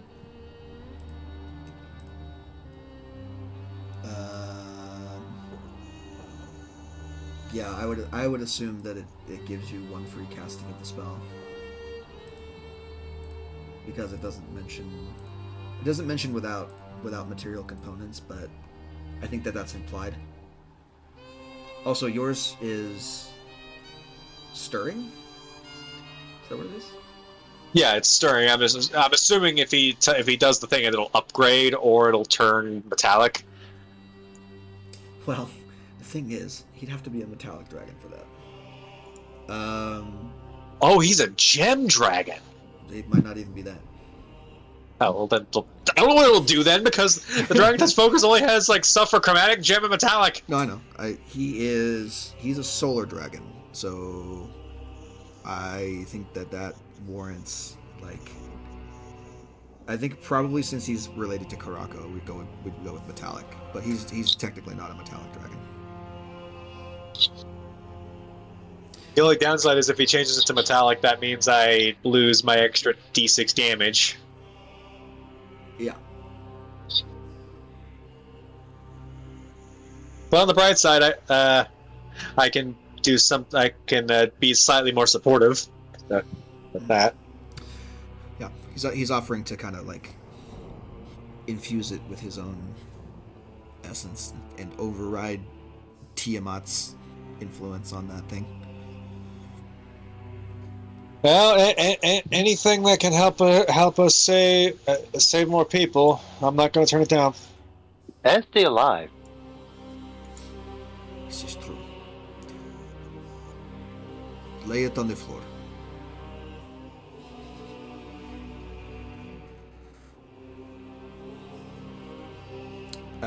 He reaches over and plucks it from your hand, places it on the tile before him, and kind of like leans over it and says, "You might want to take a step back." And you watch as he opens his jaws and a beam of blinding, brilliant light flashes out and completely engulfs the gem that you have. Which, what kind of, it would be fire, right? So it would have been like a red gem of some kind. Yeah, it would probably have been like a ruby. When he like breathes his breath weapon onto it for a longer period than a breath weapon's supposed to go, and you can see kind of like the light from beneath the scales kind of like infusing the area around it and just kind of spreading this brightness throughout the chamber until it fades down, and you see, instead of the red gem that you have been carrying with you, a gem that is a brilliant amber color, which he then hands back to you. Chance will take the gem.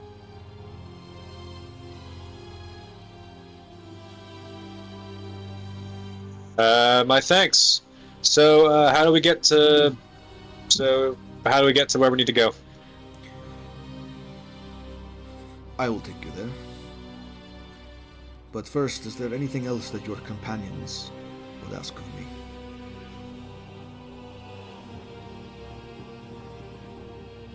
Well, he kind of fiddles. So yeah, chance to step back and fiddle with the focus while everyone else does their thing. For the record, he says that last part in common.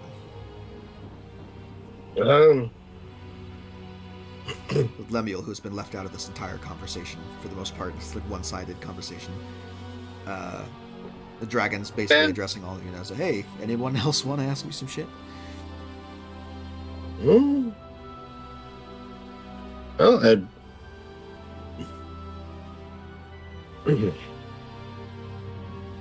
I'd probably walk up to him and say, well,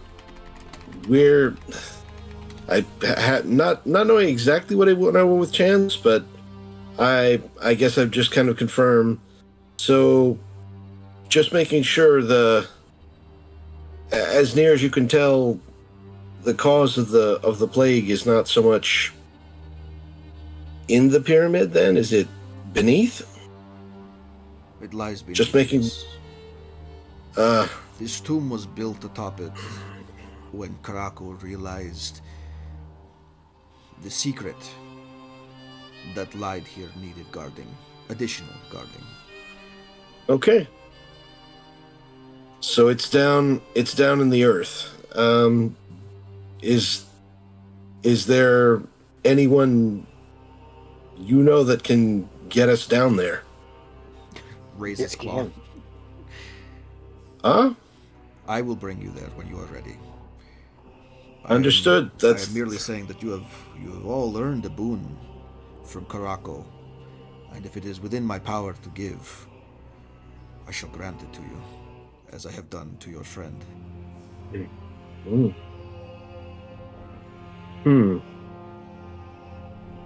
Trying to think.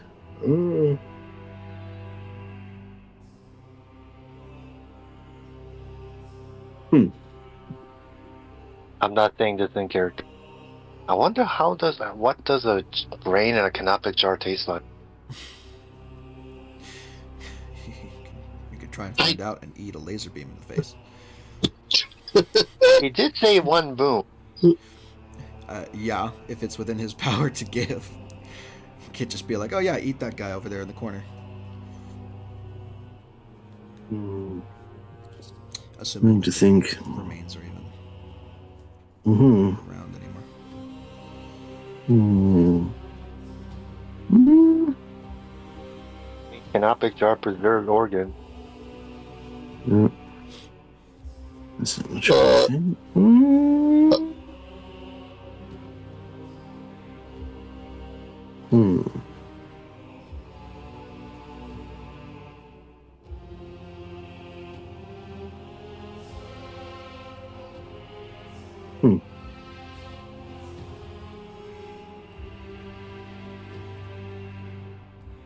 Well,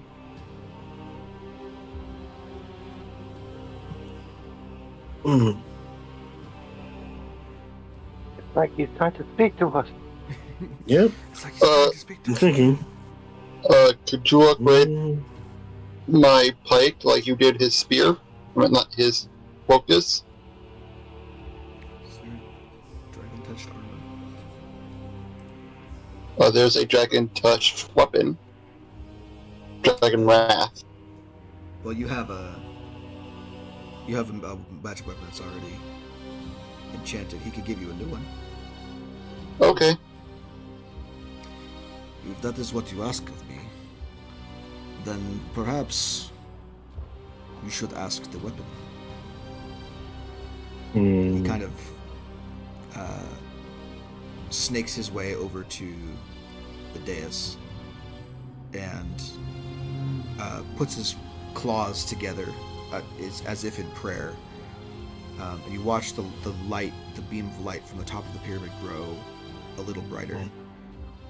And in a flash, in an instant, there is floating above the sarcophagus I think it's a sword. I have to double check. Hold on.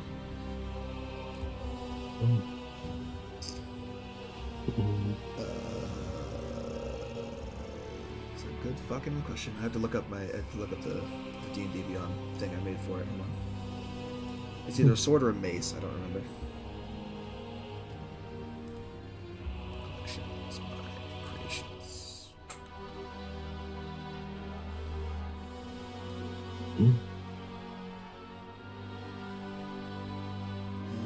Yes. Next page. Yes. There it is. It is a morning star. Ooh.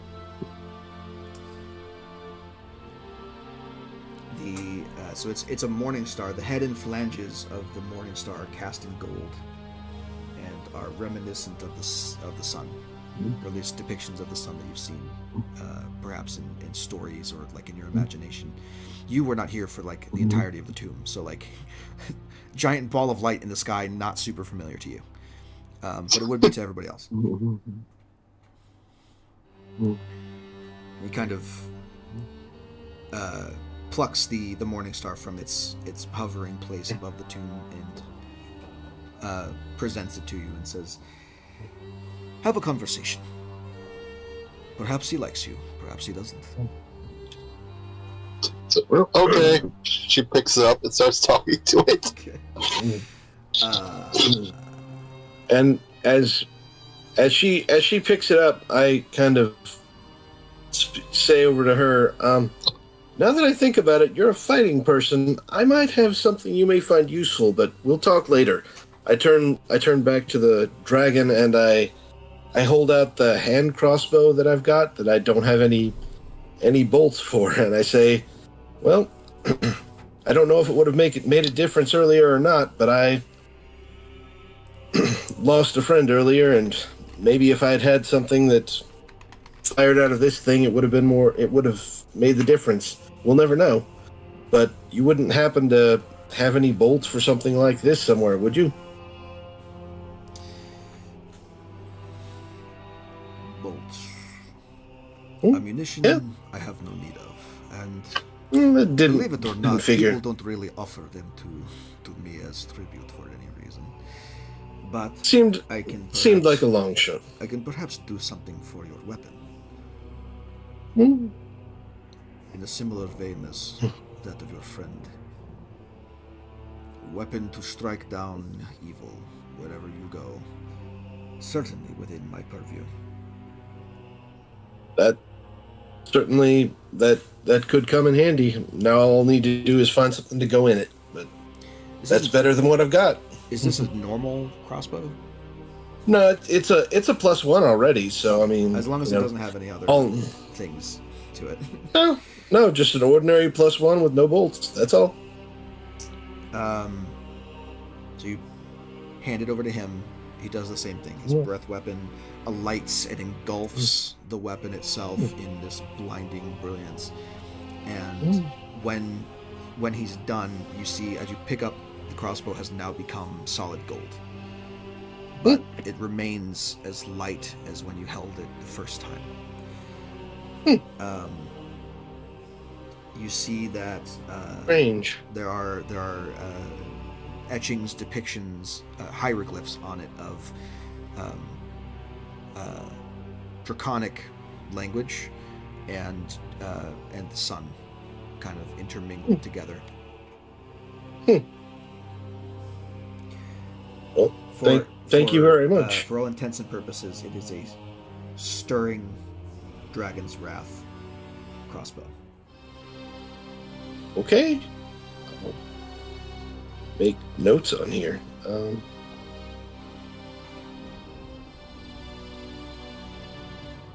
Wait, what? Repeat what that does. What that name is again? Stirring dragon's Wait. wrath crossbow. Yep.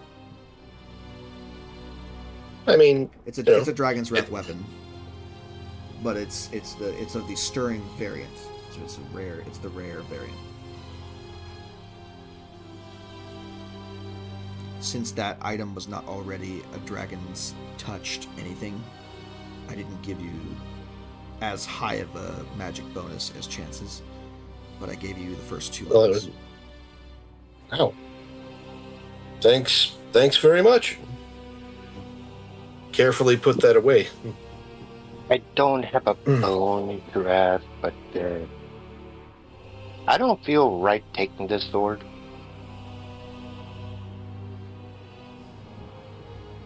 Yeah, I bring out the Qaraako, Qaraako sword. Can I leave this with you? You can if you wish. The sword was meant to be a guiding light to those making their way through the darkness of the tomb, and a means of protection against those that walk its halls. You may leave it with me, or you may take it with you. It will lose its light once it leaves the pyramid, if that is any solace. Or, if you'd like, I can grant it to you as your boon. Perhaps. Yeah, no, I'm not a. Despite the armor I'm wearing, I'm a spellcaster. I figured as such. The light does not seem to be your particular aesthetic. It emotionally and mentally pained me that I had to carry this. Perhaps I can grant something a little more physical.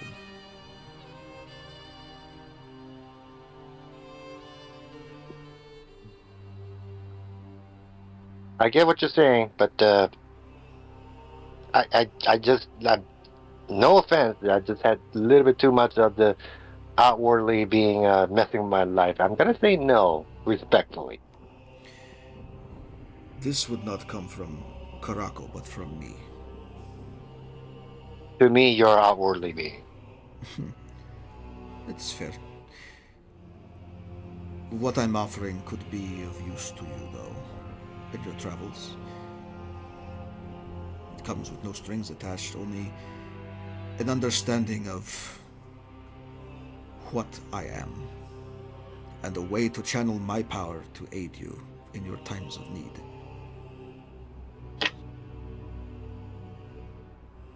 Not an item or a curio or a weapon, but something about your very being that I can unlock. I look at Chance. Should I do this? I'm offering you a free feat. Okay, fine. It's the Fine. you can take the blessing of the metallic dragon feat if you'd like. I don't know what the hell that does. I think it lets you cast cure wounds for free once per day. But I think it does other stuff too. I think it gives you like a shield-esque reaction, if I remember correctly. Oh, wow. Yeah. Let's see.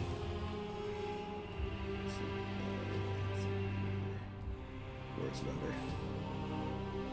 Protective wings. Otherwise, 5 feet of you.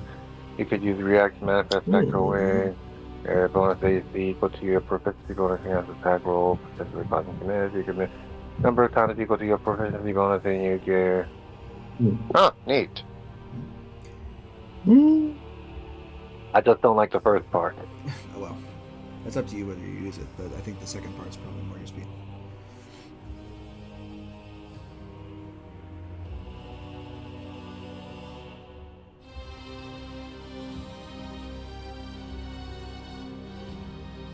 It's a pretty good shielding ability. It is. Yeah. It also helps me save fucking spell slots.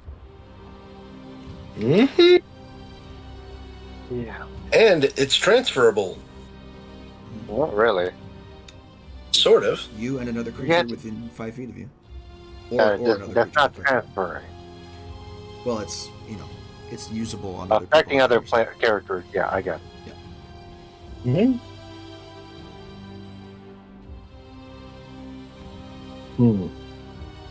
Yeah. Okay. Fine. Fuck it. I'll take it. Sure.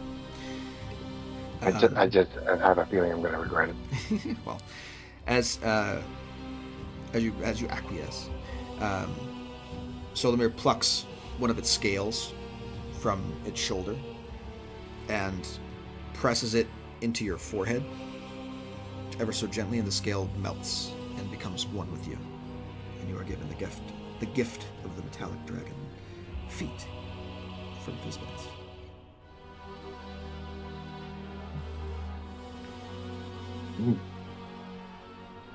Yep. I guess while that's going on, I'd probably turn to Selra and just dig out this adamantine breastplate I've been lugging around in my bag all this time and say, "You're a fighting person. Can you make any use of this thing? I kind of can't." I can try. Okay. Well, all yours. I'll take it out of my inventory, and may it be of some protection to you. I hear this sort of stuff is really good at helping people stay alive. I wish our friend we lost earlier could have made use of it, but who knows? Might come in handy. What's this dragon's name again? Solomir. Did you write that down somewhere, or did you write that down somewhere? I can type it in. Yeah. Thank you, Also because I'm question, horrible with spelling. What does the Morning Star do? Well, Question mark? as everyone else is getting their boons. How did I go back a page? What the fuck? You take hold of the Morning Star, and you feel this, like, probing warmth begin to pulse between your fingers. And you hear a voice in your head that says, "I feel something about you. You are a great warrior, or perhaps you will be." Oh, that's neat. Who are you? You are of a different sort than I was expecting, but I sense perhaps a kinship. I like having friends. I am known as Suladak, Suladak. and Got I it. was I am once Silka. I was once Qaraako's guiding star. I'll put that Oh. in chat as well. I believe that's how it's spelled. Yes.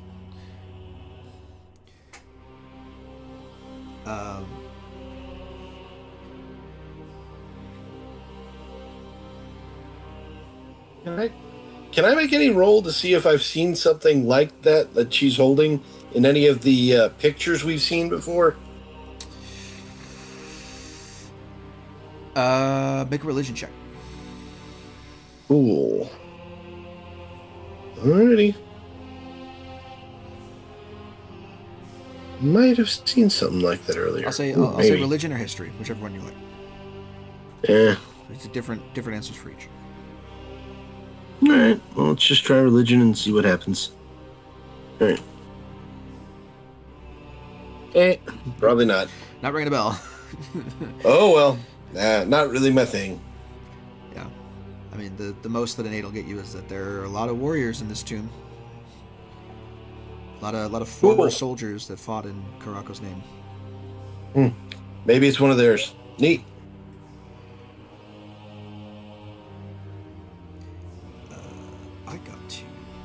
I have to do some rolling here, actually. Okay. Hold on a second. Mm-hmm. I gotta look up the dungeon master's guide real quick. Mm-hmm. So some determinations I need to make. First and foremost, you will not be able to wield all of what this thing can do, but you'll be able to wield most of what this thing can do. Okay. Neat. Let me give you. I'll just give you the link to it, I guess. Yeah. After I'm leaving the sword at the dragon's feet, unless one of you wants it. I can't use swords like that, I don't think, or It's a long sword. actually can I? Can I use long swords? I mean, Oh.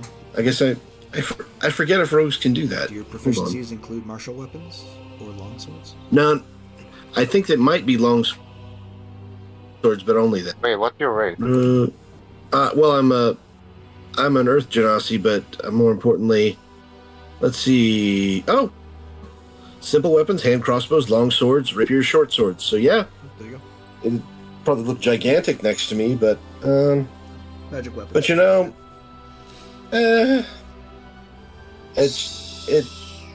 it feels right to leave it here somehow. Wait, you're a rogue? He's reading the details page of this thing. I can tell. Wait, is he a rogue or what? So specifically, the channel divinity feature is not a thing. Yep. And then anything related to Emancipator's Blessing. It's not a thing. Got it. The other stuff is fine. And I'm gonna give you I'll give you the random properties in a second here once I look up what those are. So, make sure Sel adds the adamantine breastplate to her inventory because I'm deleting it from mine. So, Yeah. Oh, son of a bitch. How Thank do you I much. fucking do that? Buy B tools decide to start changing things to fucking 2024. We'll see. I'll pick and choose what I like, but there's stuff that I'll leave alone. Paladins. I'll leave paladins alone. I don't like the new paladin at all.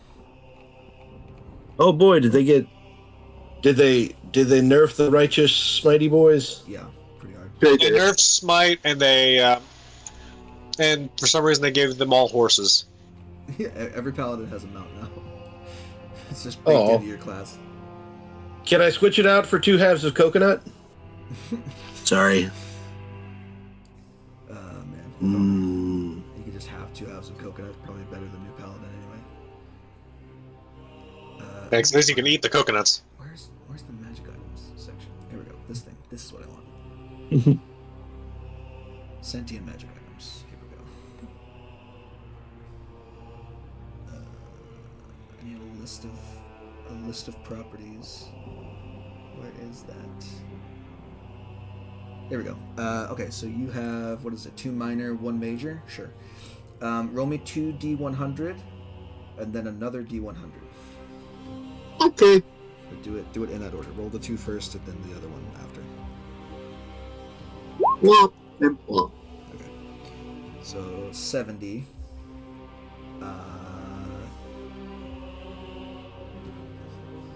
Okay, cool. I'm gonna have to pick 70. 12 is you have proficiency in insight Ooh.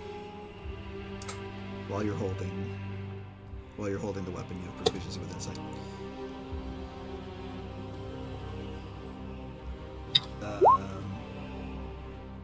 And then the other one's what, 11? So that one is. Oh, good. Your wisdom increases by 2. Ow.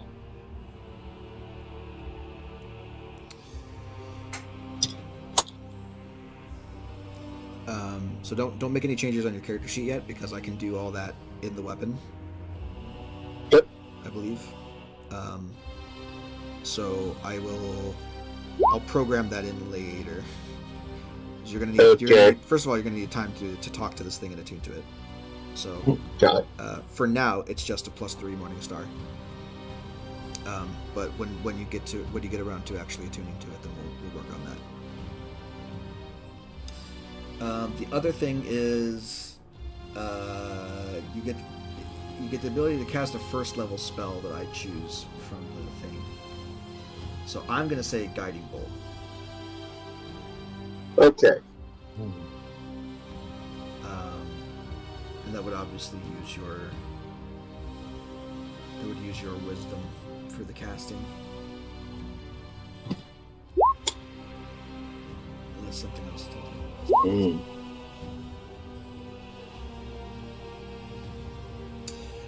No, you can just cast it. So So you get Oh. you can use your action to cast Guiding Bolt whenever you want to. The only thing is, well, yeah. So it's once per dawn unless you roll a 6 on a d6 after you cast it. Then you can cast it again. Got it. So Okay. 1 through 5 on the d6, it's done for the day. But if you roll a 6, then you can use it again. Got it. I'll include that in the description later. It's a lot of copy pasting I need to do for that thing.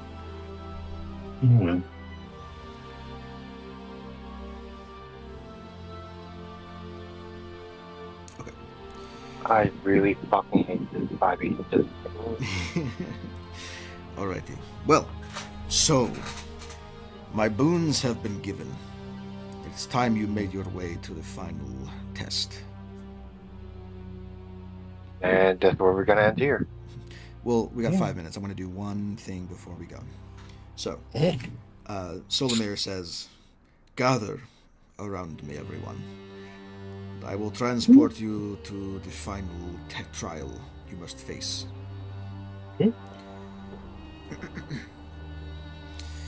You watch as he again clasps his claws in prayer and begins to cast a spell. Quickly, you all, I'm assuming, are going to gather around him, so you're taken to where you need to go? Yeah. Gathering. Fantastic. Yeah. So you begin to see all like the coins, the platinum, the silver, everything begin to swirl around you in this big like money tornado. You watch as Solomir's scales grow brighter and brighter to the point where it's blinding, and you have to shield your eyes from the magic that's being released here. When the light fades and everything goes dark and quiet once again, the clinking of coin falling around you.